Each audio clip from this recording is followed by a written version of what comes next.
Christian greetings to all dear fellow believers who could join this evening for the concluding of the series of the study God's House, God's Husbandry. ಹೃದಯಪೂರ್ವಕವಾದಂತಹ ಕ್ರಿಸ್ತಿಯ ನಮನಗಳು ನಿಮ್ಮೆಲ್ಲರಿಗೂ. ಈ ಒಂದು ಕೊನೆಯ ಒಂದು ಅಧ್ಯಯನಕ್ಕೋಸ್ಕರ ನಾವು ಇಲ್ಲಿ ಕೂಡಿ ಬಂದಿದ್ದೇವೆ. ಅದರ ಪ್ರಸ್ತಾಪ ದೇವರ ಹೊಲವು, ದೇವರ ಕಟ್ಟಡವು ಆಗಿದೆ. With a great burden in the heart of a man of God, Apostle Paul. ಅಪೊಸ್ತಲನಾದ ಪೌಲನ ಶ್ರೇಷ್ಠನಾದಂತ ದೇವ ಮನುಷ್ಯನಾದಂತ ಆತನ ಹೃದಯದಲ್ಲಿದ್ದಂತ ದೊಡ್ಡ ಭಾರವಾಗಿ, after having heard from the house of Chloe about the condition of the church at Corinth, ಆ ಒಂದು ಕೊರಿಂಥದಲ್ಲಿ ಇರುವಂತ ಆ ಒಂದು ಸಭೆಯ ಕುರಿತಾಗಿರುವಂತ ಸ್ಥಿತಿಯನ್ನ ಕ್ಲೋಯೆಯ ಮನೆತನದವರಿಂದ ಕಲಿತಂತ ಆ ಪೌಲನು, led by the Spirit of God, he wrote this first epistle, poured his heart by the leading of the Spirit of God. ಆತನು ಈ ಒಂದು ಮೊದಲನೆಯ ಪತ್ರಿಕೆಯನ್ನ ಕೊರಿಂಥದವರಿಗೆ ಆತನು ತನ್ನ ಹೃದಯದಿಂದ ಆತನು ಎಲ್ಲವನ್ನ ತೋರಿಸುವವನಾಗಿ ಪವಿತ್ರಾತ್ಮನ ಪ್ರೇರಣೆಯಿಂದ ಬರೆಯುವವನಾಗಿದ್ದಾನೆ. God who intended that to be a beautiful garden, ಯಾವುದು ಉತ್ತಮವಾದ ಅಥವಾ ಸುಂದರವಾದಂತ ಒಂದು ಒಂದು ಉದ್ಯಾನವನವಾಗಿರಬೇಕೆಂಬುದಾಗಿ ಆತನಿಗೆ ಆಶೆ ಇತ್ತು, but it was all distorted, it was all spoiled by the ravening of the devil and the encompassing of sin in the lives of individuals in that assembly. ಆದರೆ ನೋಡುವಾಗ ಆ ಒಂದು ಸಭೆಯಲ್ಲಿರುವಂತಹ ವೈಯಕ್ತಿಕವಾದಂತಹ ಜೀವಿತಗಳಲ್ಲಿ ಸೈತಾನನ ಒಂದು ಆಕ್ರಮಣ ಮತ್ತು ಪಾಪದ ಒಂದು ಸುತ್ತುವಿಕೆ ಅಲ್ಲಿ ನಾವು ನೋಡಬಹುದಾಗಿದೆ. So he wrote to them in 1 Corinthians chapter 3 and verse 9, ye are God's husbandry. ಆದುದರಿಂದ 1 ಕೊರಿಂಥ 3ನೇ ಅಧ್ಯಾಯ 9ನೇ ವರ್ಷದಲ್ಲಿ ಪೌಲನು ಬರೆಯುವಂತದ್ದು, ನೀವು ದೇವರ ಹೊಲವು, ದೇವರ ಕಟ್ಟಡವು ಆಗಿದ್ದೀರಿ. So keeping Garden of Eden on one hand and the assembly, local assembly to be the garden on the other hand, ಒಂದು ಕಡೆ ಆ ಒಂದು ಏದೇನ್ ತೋಟವನ್ನ ಉದ್ಯಾನವನವನ್ನ ಇಟ್ಟುಕೊಂಡು ಇನ್ನೊಂದು ಕಡೆ ಸಭೆಯನ್ನಾಗಿ ನಾವು ಇಟ್ಟುಕೊಳ್ಳುವುದಾದರೆ, we are learning 10 principles and practices to be adopted in our Christian fellowship with the local assembly. ನಾವು 10 ವಿಷಯಗಳನ್ನ ನಾವು ಕಲಿಯುತ್ತಾ ಬರುತ್ತಾ ಇದ್ದೇವೆ ಈ ಒಂದು ಸ್ಥಳೀಯ ಸಭೆಯ ಕುರಿತಾಗಿರುವಂತ ವಿಷಯವಾಗಿ. And today we come to the 9th and 10th of it. ನಾವು ಇಂದು 9 ಮತ್ತು 10 ವಿಷಯಗಳನ್ನ ನಾವು ನೋಡುವವರಾಗಿರುತ್ತೇವೆ. For which will you please turn with me to Genesis chapter 2 to read from 8 verses 18 to 25. ಆದ್ದರಿಂದ ಆದಿಕಾಂಡ 2ನೇ ಅಧ್ಯಾಯ 18ರಿಂದ 25ನೇ ವಚನದವರೆಗೆ ನಾವು ಓದಿಕೊಳ್ಳೋಣ. Genesis chapter 2 verse 18. ಆದಿಕಾಂಡ 2ನೇ ಅಧ್ಯಾಯ 18ನೇ ವಚನ. And the Lord God said, it is not good that the man should be alone. I will make him an helpmeet for him. And out of the ground the Lord God formed every beast of the field and every fowl of the air, and brought them unto Adam to see what he would call them. And whatsoever Adam called every living creature, that was the name thereof. And Adam gave names to all cattle, and to the fowl of the air, and to every beast of the field. But for Adam there was not found an helpmeet for him. And the Lord God caused a deep sleep to fall upon Adam, and he slept. And he took one of his ribs, and closed up the flesh instead thereof.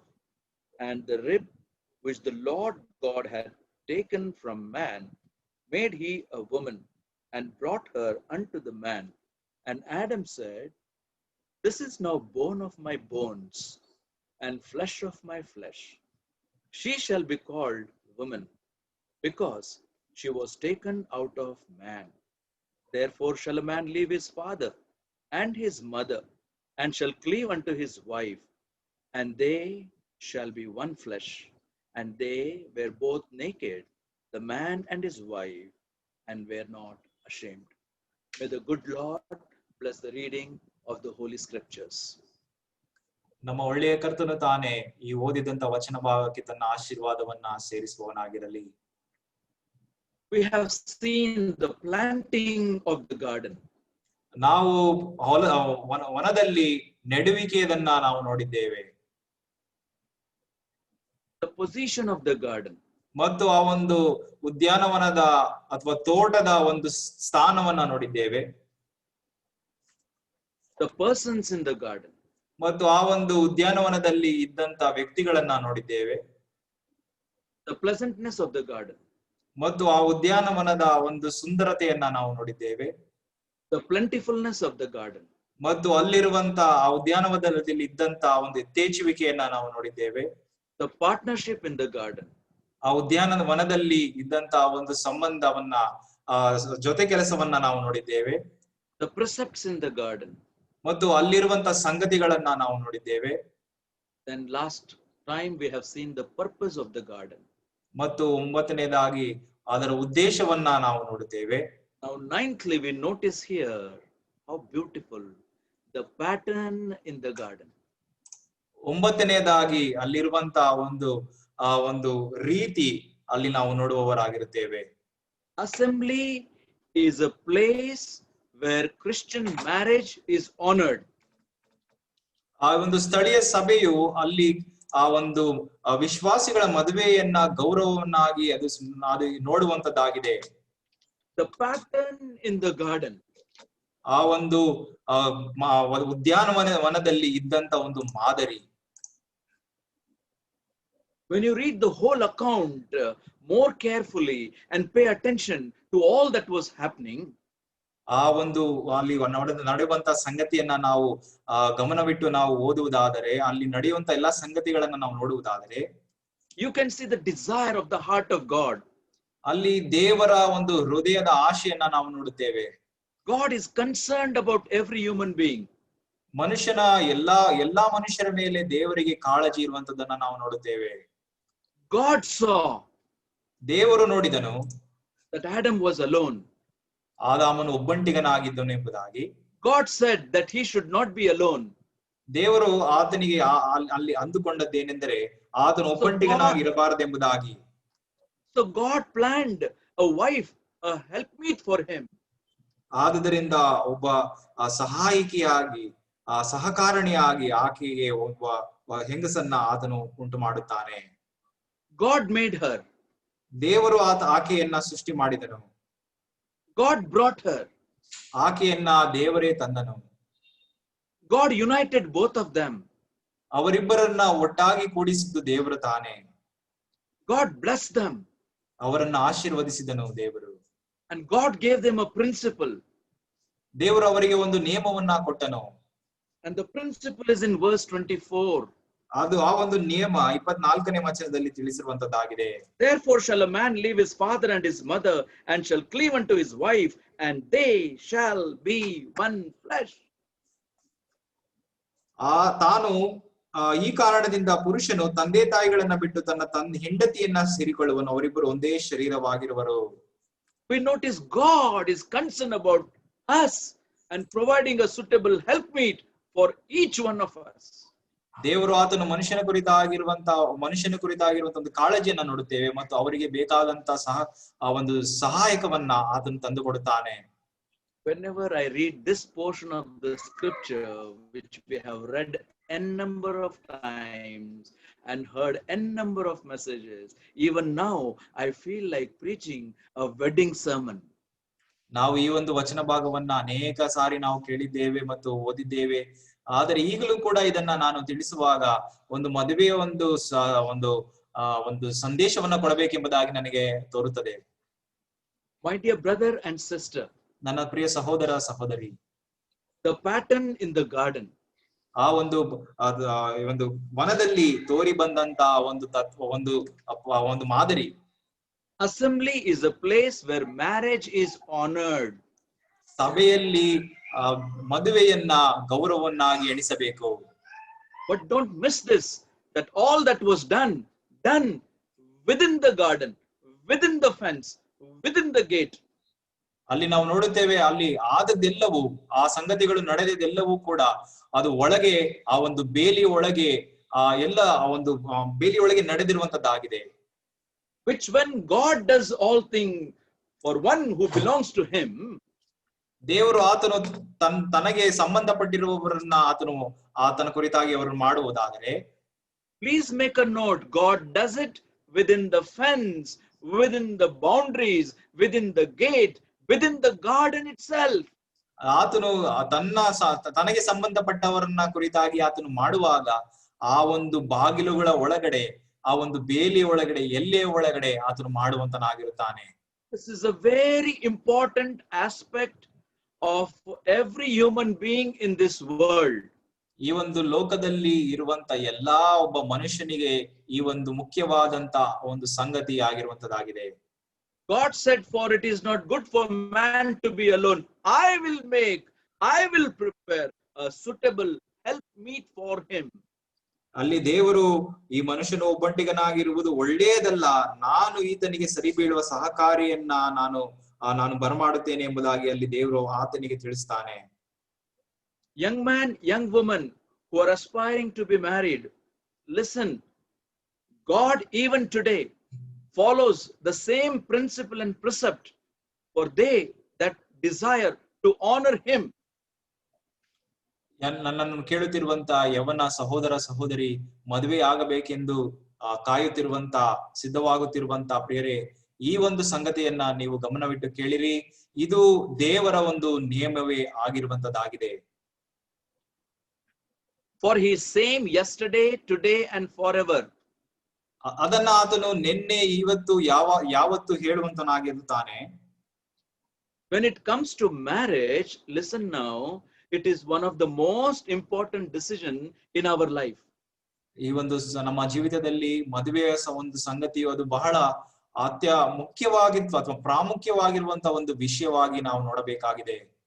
Whether you are parents considering the marriages of your children, or whether you are bachelor or spinster praying for your marriage, ನೀವು ಪೋಷಕರಾಗಿರ್ಬೋದು, ನಿಮ್ಮ ಮಕ್ಕಳ ಕುರಿತಾಗಿ ಆ ಒಂದು ಮದುವೆ ಕುರಿತಾಗಿ ಆಲೋಚನೆ ಮಾಡುತ್ತಿರಬಹುದು, ಅಥವಾ ನೀವು ಯವನಸ್ಥರಾಗಿ ಮದುವೆಗೋಸ್ಕರ ಕಾಯುತ್ತಿರಬಹುದು. ಇದನ್ನ ನೀವು ಗಮನವಿಟ್ಟು ಕೇಳಿರಿ. Listen to the basic pattern that is given for us to follow in the garden, in the local assembly. ಈ ಒಂದು ದೇವರ ವಾಕ್ಯದಲ್ಲಿ ನಮಗೆ ಸ್ಥಳೀಯ ಸಭೆಯಲ್ಲಿ ಅಥವಾ ವನದಲ್ಲಿ ದೇವರೇ ಕೊಟ್ಟಿರುವಂತ ಒಂದು ಮಾದರಿಯನ್ನ ನೀವು ಇಲ್ಲಿ ನೋಡಿರಿ. There are two important decisions in every one of our lives. ನಮ್ಮ ಎಲ್ಲರ ಜೀವಿತಗಳಲ್ಲಿ ಎರಡು ಮುಖ್ಯವಾದಂತ ಆ ಒಂದು ನಿರ್ಧಾರಗಳು ಇರುವಂತದ್ದಾಗಿದೆ. One is about our salvation. ಒಂದು ನಮ್ಮ ಒಂದು ರಕ್ಷಣೆಯ ಕುರಿತಾಗಿರುವಂತ ಒಂದು ನಿರ್ಧಾರ. And the other is about our marriage. ಎರಡನೆಯದು ಅದು ಮದುವೆ ಒಂದು ವಿಚಾರವಾಗಿದೆ. Why? Because both of them, if not done properly, end up in a hell. ಎರಡು ಕೂಡ ಸರಿಯಾಗಿ ನಾವು ನಿರ್ಧಾರವನ್ನ ಮಾಡದೇ ಇರುವಂತದ್ದಾಗಿದ್ದರೆ ನರಕ ಪಾತ್ರರಾಗಿರುತ್ತೇವೆ ಅಥವಾ ನರಕದ ಯಾತನೆಯನ್ನು ಅನುಭವಿಸಬೇಕಾಗುತ್ತದೆ. If not genuinely saved, if not experience and living a genuine saved life for the glory of God, there will be a literal hell.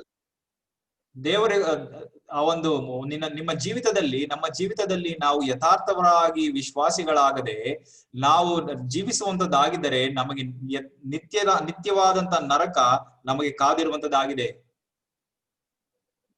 And if our marriage is not done according to the principle and precept laid out by God, there will be a living hell. One ends up in a literal hell, other ends up in a living hell. ಆದರೆ ಅದೇ ರೀತಿಯಾಗಿ ಮದುವೆ ಕುರಿತಾಗಿ ನಾವು ನೋಡುವಾಗ ಸರಿಯಾದಂತ ನಿರ್ಧಾರವನ್ನ ಮಾಡದೆ ಮದುವೆಯನ್ನ ಮಾಡಿಕೊಳ್ಳುವುದಾದರೆ ನಾವು ಜೀವಿಸುವಾಗಲೇ ನರಕವನ್ನ ನಾವು ಅನುಭವಿಸಬೇಕಾಗಿ ಬರುತ್ತದೆ. ಒಂದು ನಿತ್ಯವಾದಂತ ನಿಜವಾದಂತ ನರಕ, ಇನ್ನೊಂದು ಜೀವಿಸುತ್ತಲೇ ಇರುವಂತ ಒಂದು ನರಕದ ಯಾತನೆ. As a servant of God, when I make that statement, I am making out of great concern for young brothers and young sisters. ಒಬ್ಬ ದೇವರ ಸೇವಕನಾಗಿ ನಾನು ಈ ಮಾತುಗಳನ್ನ ತಿಳಿಸುವಾಗ ಬಹಳ ಒಂದು ಮನಸ್ಸಿನಲ್ಲಿ ನಿಮಗೋಸ್ಕರ ಒಂದು ಕಾಳಜಿಯನ್ನ ಅಥವಾ ವಿಶೇಷವಾಗಿ ಯವನಸ್ಥ ಸಹೋದರ ಸಹೋದರಿಯರಿಗೋಸ್ಕರ ಕಾಳಜಿಯನ್ನ ಇಟ್ಟುಕೊಂಡು ನಾನು ತಿಳಿಸ್ತಾ ಇದ್ದೇನೆ.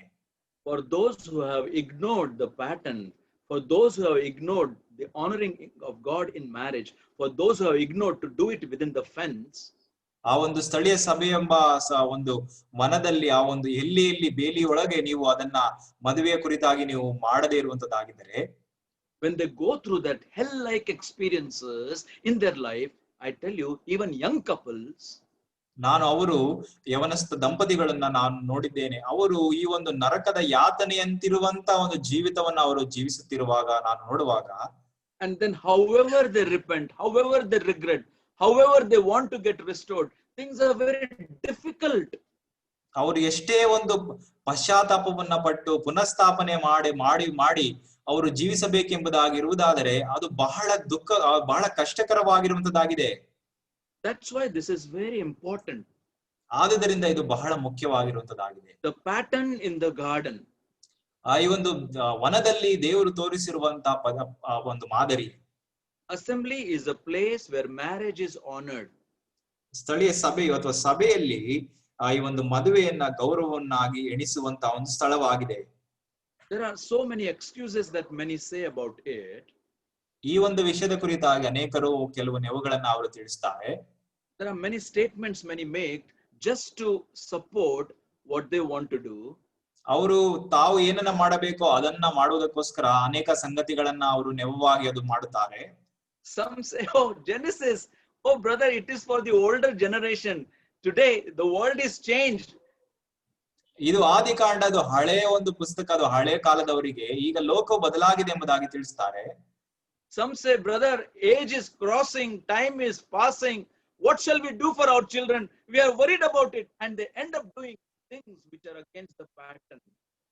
ಇದು ನಾವು ನಮ್ಮ ಮಕ್ಕಳಿಗೆ ವಯಸ್ಸಾಗುತ್ತಾ ಬಂತು, ಕಾಲ ಮೀರುತ್ತಾ ಬಂತು ಎಂಬುದಾಗಿ ಅವರು ದೇವರ ವಾಕ್ಯಕ್ಕೆ ವಿರುದ್ಧವಾಗಿ ಸಂಗತಿಗಳನ್ನ ಅವರು ಆತುರದಿಂದ ಮಾಡುವುದಕ್ಕೆ ಮುಂದಾಗುತ್ತಾರೆ. And some, just because what they have decided they want to do, they say, oh, by doing this we are at least bringing one soul to the Lord. ನಾವು ಈ ರೀತಿಯಾಗಿ ತಮಗೆ ಇಷ್ಟ ಬಂದ ಹಾಗೆ ಮಾಡುವುದರ ಮುಖಾಂತರ ಅವರು ತಿಳಿಸುವಂತದ್ದೇನೆಂದ್ರೆ, ಒಂದು ಆತ್ಮವನ್ನಾದರೂ ನಾವು ದೇವರ ಕಡೆಗೆ ನಡೆಸುವುದಕ್ಕೆ ಇದನ್ನ ಮಾಡುತ್ತಾ ಇದ್ದೇವೆ ಎಂಬುದಾಗಿ ತಿಳಿಸ್ತಾರೆ. My dear young man, young woman, God doesn't need your help to bring a soul to the kingdom of God in this pattern, in this way. ನಾನು ಕೇಳುತ್ತಿರುವಂತ ಯವನ ಸಹೋದರ ಸಹೋದರಿ, ನೀವು ಈ ರೀತಿಯಾಗಿ ಮಾಡುವುದರ ಮುಖಾಂತರ ಒಂದು ಆತ್ಮವನ್ನ ರಕ್ಷಿಸಬೇಕೆಂಬುದಾಗಿ, ದೇವರ ರಾಜ್ಯಕ್ಕೆ ಸೇರಿಸಬೇಕೆಂಬುದಾಗಿ ದೇವರಿಗೆ ಸಹಾಯ ಮಾಡಬೇಕಾಗಿಲ್ಲ. ಈ ರೀತಿಯಾಗಿ now how can this principle, this practices, this pattern become a real help to your life and my life? ಇಲ್ಲಿ ನಾವು ನೋಡುತ್ತಿರುವಂತ ದೇವರ ವಾಕ್ಯಕ್ಕನುಸಾರವಾಗಿರುವಂತಹ ಒಂದು ಮಾದರಿ ಪದ್ಧತಿಯನ್ನ ನಮ್ಮ ಜೀವಿತಕ್ಕೆ ಅದು ಹೇಗೆ ಆಶೀರ್ವಾದವಾಗಿರುತ್ತದೆ ಎಂಬುದಾಗಿ ನಾವು ನೋಡುವವರಾಗಿರೋಣ. Psalm 68 and verse 6 says, the Lord setteth the solitary into families. ಕೀರ್ತನೆ 68 6ನೇ ವಚನದಲ್ಲಿ ಈ ರೀತಿಯಾಗಿ ನಾವು ಓದುತ್ತೇವೆ, ಒಬ್ಬಂಟಿಗರನ್ನ ಸಂಸಾರಿಕರಾಗುವಂತೆ ಮಾಡುತ್ತಾನೆ. Because he only said it is not good for man to be alone. ಯಾಕೆಂದ್ರೆ ಆತನು ತಾನೇ ಮನುಷ್ಯನು ಒಬ್ಬಂಟಿಗನಾಗಿ ಇರುವುದು ಒಳ್ಳೆಯದಲ್ಲ ಎಂಬುದಾಗಿ ಹೇಳಿದ್ದಂಥದ್ದು. And the best partner in the life provided by God, may I tell you, it is our spouses. ನಾನು ಹೇಳಲು, ನಮಗೆ ಉತ್ತಮವಾದಂತ ಸಂಗಾತಿಗಳಾಗಿ ನಮಗೆ ದೇವರು ಕೊಡುವಂತದ್ದು ಅದು ನಮ್ಮ ಗಂಡ ಅಥವಾ ಹೆಂಡತಿ ಆಗಿರುವಂತರಾಗಿರುತ್ತಾರೆ.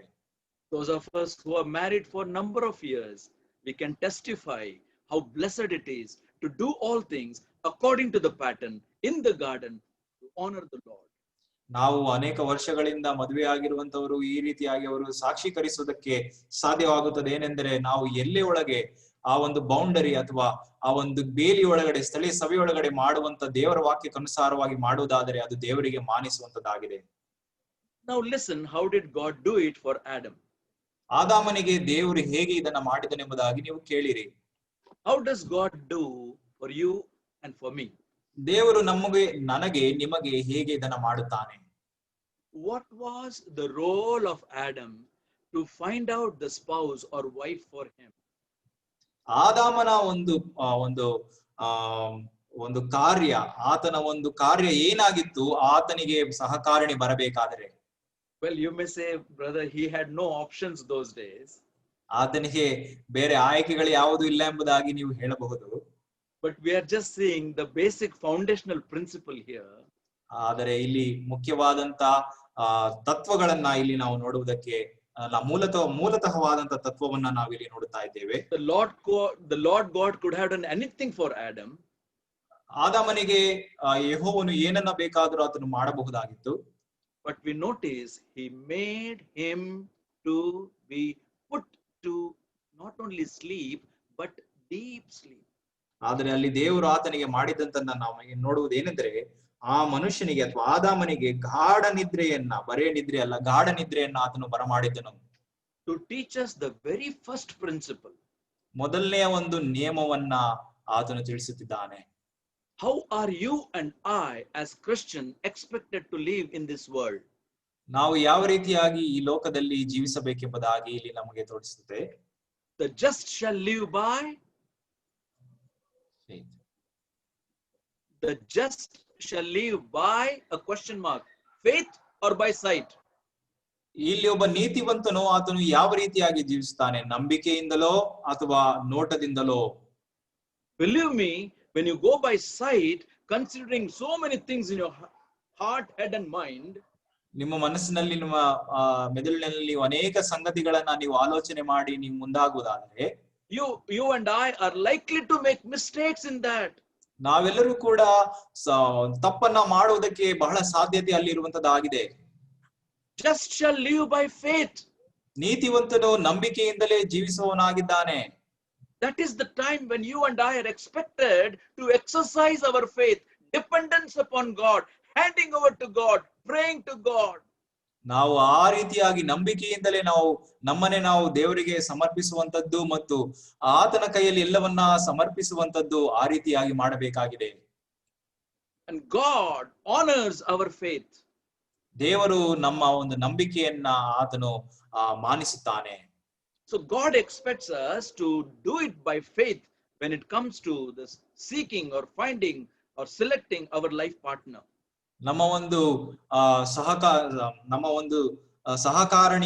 ಸಹಕಾರನನ್ನ ನಾವು ಹುಡುಕಬೇಕಾದರೆ ದೇವರಲ್ಲಿ ನಾವು ನಂಬಿಕೆ ಇಟ್ಟು ನಾವು ಅದನ್ನ ಎದುರು ಆಗಿರಬೇಕಾಗಿದೆ. Believe me, when you go by faith, depending upon God, you will find yourself not to be making a mistake. ನಾವು ಈ ರೀತಿಯಾಗಿ ದೇವರ ಮೇಲೆ ನಂಬಿಕೆಯಿಂದ ಆದುಕೊಂಡು ಮುಂದೆ ಹೋಗುವುದಾದರೆ ನಾವು ತಪ್ಪನ್ನ ಮಾಡುವುದಕ್ಕೆ ಸಾಧ್ಯವಾಗುವುದಿಲ್ಲ. Now look at that young man. ಈ ಯವನಸ್ಥನನ್ನ ನೀವು ನೋಡಿರಿ. He went out into the world. ಆತನು ಈ ಲೋಕದೊಳಗೆ ಹೋದನು. He was a great man. ಆತನು ಒಬ್ಬ ಶ್ರೇಷ್ಠನಾದ ಮನುಷ್ಯನಾಗಿದ್ದನು. A man of God. ದೇವರ ಮನುಷ್ಯನೇ ಆಗಿದ್ದನು.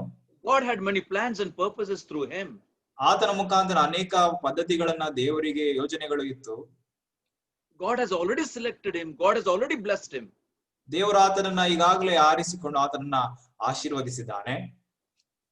But because he went out into the world, ಆದರೆ ಆತನು ಲೋಕದೊಳಗೆ ಹೊರಟು ಹೋದ ಕಾರಣ, instead of living by faith, ಆತನು ನಂಬಿಕೆಯಿಂದ ಜೀವಿಸುವುದರ ಬದಲಾಗಿ he went by his sight. ಆತನು ದೃಷ್ಟಿಯಿಂದ ಅಥವಾ ನೋಟದಿಂದ ಆತನು ಜೀವಿಸುವುದಕ್ಕೆ ಮುಂದಾದನು. He saw a girl. ಆತನು ಒಂದು ಹೆಂಗಸನ್ನ ನೋಡಿದನು.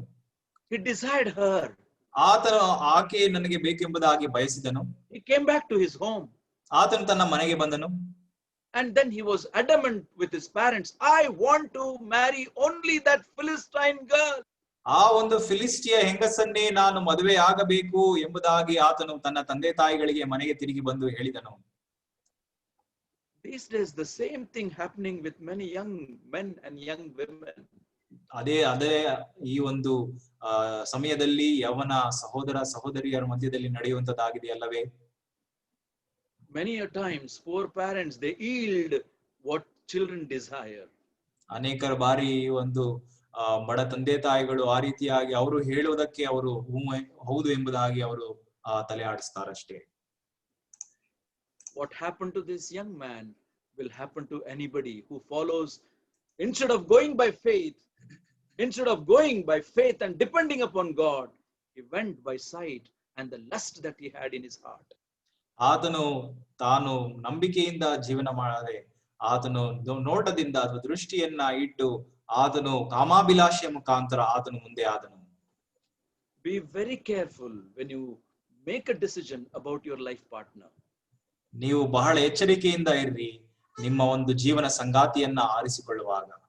In the olden days, the parents used to say about their marriages, ಹಳೆ ಒಂದು ಕಾಲದಲ್ಲಿ ಅವರ ಒಂದು ಅಂದ್ರೆ ನಮ್ಮ ತಂದೆ ತಾಯಿಗಳು ಅವರ ಒಂದು ಮದುವೆ ಕುರಿತಾಗಿ ಅವರು ತಿಳಿಸುವಾಗ only when they come to that marriage altar, they will have an opportunity to see whom they are getting married to.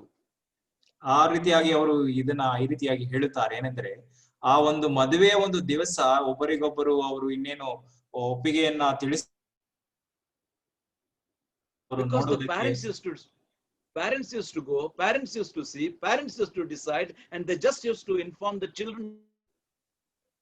ಯಾಕೆಂದರೆ ತಂದೆ ತಾಯಿಗಳೇ ಈ ಒಂದು ಹುಡುಗ ಅಥವಾ ಹುಡುಗಿಯನ್ನ ನೋಡುವಂತದ್ದು, ಬೇರೆ ಎಲ್ಲಾ ಸಂಗತಿಗಳನ್ನ ಮಾತುಕತೆಗಳನ್ನ ಅವರು ಮಾಡುವಂತದ್ದು ಅದನ್ನ ಅವರು ಮಾಡುತ್ತಿದ್ದರು. And even those marriages lasted for many years. ಆ ರೀತಿಯಾದಂತ ಮದುವೆಗಳು ಕೂಡ ಅನೇಕ ವರ್ಷಗಳು ಅವರು ಆ ಮದುವೆಯಾಗಿ ಅವರು ಜೀವಿಸಿದರು. So that time's marriages, I call it no sight love. Without seeing, they had love for their spouses.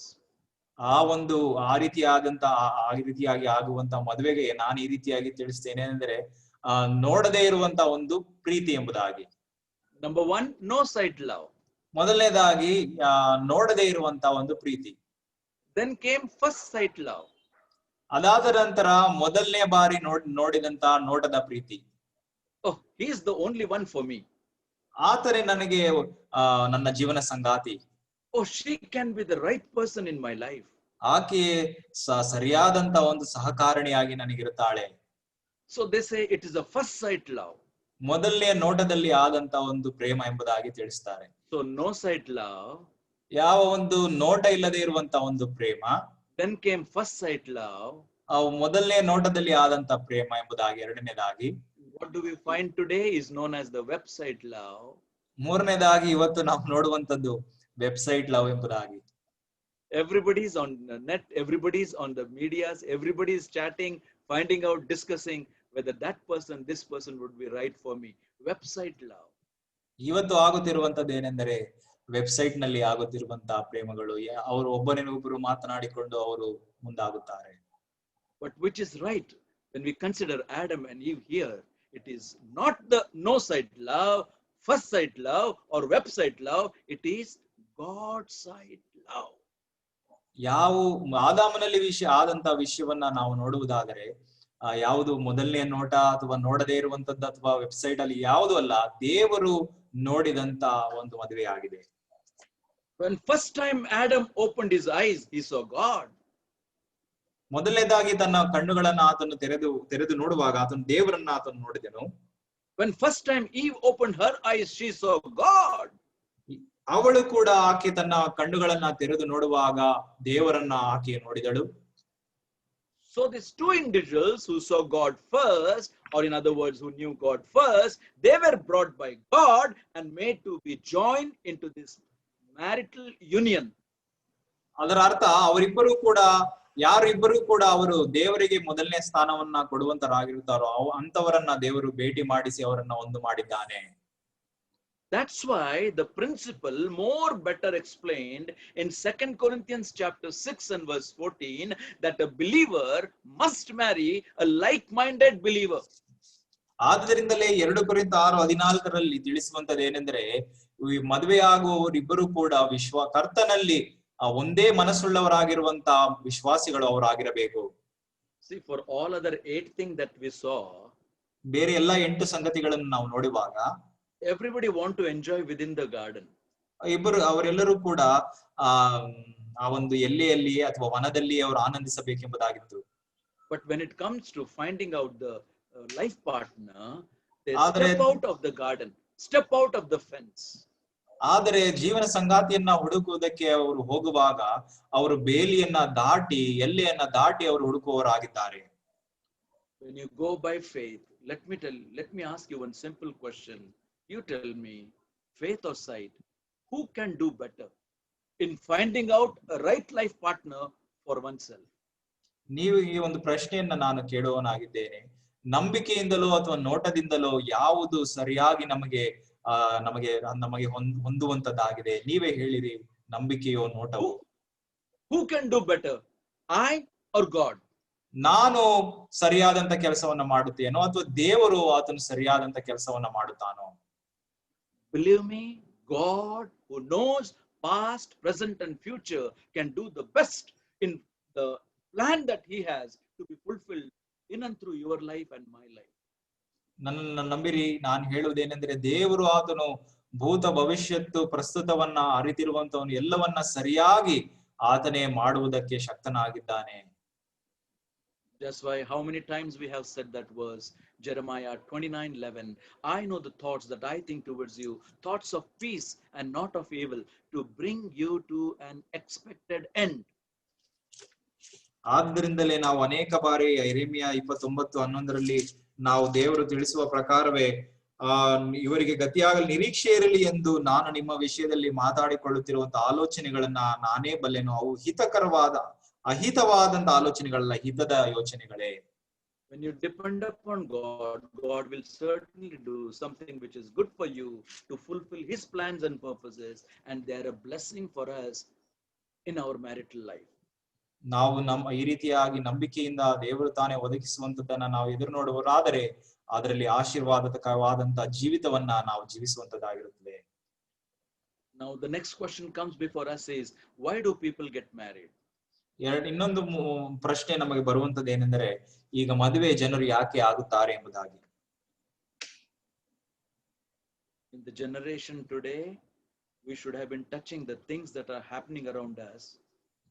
ಇಂದು ನಡೆಯುತ್ತಿರುವಂತ ಸಂಗತಿಗಳು ನಮ್ಮ ಸುತ್ತಮುತ್ತಲು ನಾವು ಅದನ್ನ ಕುರಿತಾಗಿ ಮಾತನಾಡುವುದಾದರೆ, notice here it is one man and one woman. ಇಲ್ಲಿ ಗಮನವಿಟ್ಟು ನೋಡಿರಿ, ಇಲ್ಲಿ ಒಬ್ಬ ಪುರುಷನು ಒಬ್ಬ ಹೆಂಗಸು ಎಂಬುದಾಗಿ ಇಲ್ಲಿ ನಾವು ನೋಡುತ್ತೇವೆ. And that is known as the union of marriage by God. ಅದೇ ದೇವರು ತಾನೇ ಇಬ್ಬರನ್ನು ಸೇರಿಸುವಂತ ಒಂದು ಮದುವೆಯ ಒಂದು ವಿಷಯವಾಗಿದೆ. All that people are doing and saying and following the trends of the world, they are only abomination in the sight of God. ಆದರೆ ಜನರು ಅವರು ಮಾಡುತ್ತಿರುವಂತ ಹೀನವಾದಂತ ಸಂಗತಿಗಳನ್ನ ನಾವು ನೋಡುವುದಾದರೆ ಅದು ದೇವರಿಗೆ ದೃಷ್ಟಿಯಲ್ಲಿ ಅಸಹ್ಯವಾಗಿರುವಂತಹ ಒಂದು ವಿಷಯಗಳಾಗಿದೆ. That's why they lose the living relationship, the way and the pattern that the world follows. Young man, young woman, never ever even think about it. ಈ ಲೋಕವು ಅದು ಆಚರಿಸಿಕೊಂಡು ನಡೆಯುತ್ತಿರುವಂತಹ ಪದ್ಧತಿಗಳು, ಅವರು ಲಿವಿಂಗ್ ಟುಗೆದರ್ ಅಥವಾ ಜೊತೆಯಾಗಿ ಮದುವೆಗೆ ಮುಂಚೆ ಅವರು ಜೀವನ ಮಾಡುವಂತದ್ದು ಮತ್ತು ಬಹಳ ಲೇಸಾಗಿ ಅವರು ಜೀವನಗಳನ್ನ ಅವರು ಮಾಡುತ್ತಾರೆ. ಇಂತಹ ವಿಷಯಗಳು ನಮ್ಮ ಮನಸ್ಸಲ್ಲಿ ಕೂಡ ನಮ್ಮ ವಿಶ್ವಾಸಿಗಳಾಗಿ ಬರಲೇಬಾರದು. Now just look here. Why did God got him married with Eve? ಯಾಕೆ ದೇವರು ಆದಾಮನನ್ನ ಅವಳೊಟ್ಟಿಗೆ ಮದುವೆ ಮಾಡಿಸಿದನು? What is the intention, the purpose behind that marriage? ಅದರ ಹಿಂದೆ ಇದ್ದಂತ ಹಿನ್ನೆಲೆ ಅಥವಾ ಉದ್ದೇಶವೇನಾಗಿದೆ? Why do many parents think about their children getting married? ಯಾಕೆ ಅನೇಕ ಬಾರಿ ಪೋಷಕರು ತಮ್ಮ ಮಕ್ಕಳು ಮದುವೆ ಆಗಬೇಕೆಂಬುದಾಗಿ ಆಲೋಚನೆ ಮಾಡ್ತಾರೆ? Some say, oh, he's all alone now. He got a new job, staying all alone there. Somebody needs to be there with him to wash the clothes. ಅವರು ನಮ್ಮ ಮಗನು ಆತನು ಒಂದು ಒಳ್ಳೆ ಕೆಲಸ ಆತನಿಗೆ ಸಿಕ್ಕಿದೆ, ಆತನು ದೂರ ಒಂದು ಪ್ರದೇಶದಲ್ಲಿ ಒಬ್ಬಂಟಿಗನಾಗಿದ್ದಾನೆ, ಆತನಿಗೆ ಒಂದು ಸಂಗಾತಿ ಬೇಕು, ಆತನ ಬಟ್ಟೆಯನ್ನ ಒಗೆದು ಹಾಕುವುದಕ್ಕೋಸ್ಕರ. Look at the record here. They had no clothes to be washed. ಇಲ್ಲಿ ನೋಡ್ರಿ, ಅವರು ಬೆತ್ತಲೆ ಆಗಿದ್ದರು ಎಂಬುದಾಗಿ ನಾವು ಓದುತ್ತೇವೆ. That means that is not the basic purpose. ಅದರ ಅರ್ಥ ಆ ಒಂದು ಉದ್ದೇಶ ಬಟ್ಟೆ ತೊಳೆಯುವುದಕ್ಕೋಸ್ಕರ ಅಲ್ಲ ಮದುವೆ ಆಗುವಂತದ್ದು. Well, he's eating in the mess, she's eating in the mess. It's all very difficult for both of them to live like this single. Oh, if they get married, at least they can cook. Somebody can cook for him. ಅವರು ಆತನು ಒಂದು hotel ನಲ್ಲಿ ಆತನು mess ನಲ್ಲಿ ಊಟ ಮಾಡುತ್ತಿದ್ದಾನೆ, ಆದರೆ ಈಗ ಮದುವೆ ಆದರೆ ಯಾರಾದ್ರೂ ಅಡಿಗೆ ಮಾಡಿ ಹಾಕುವುದಕ್ಕೆ ಇರುತ್ತಾರೆ ಎಂಬುದಾಗಿ.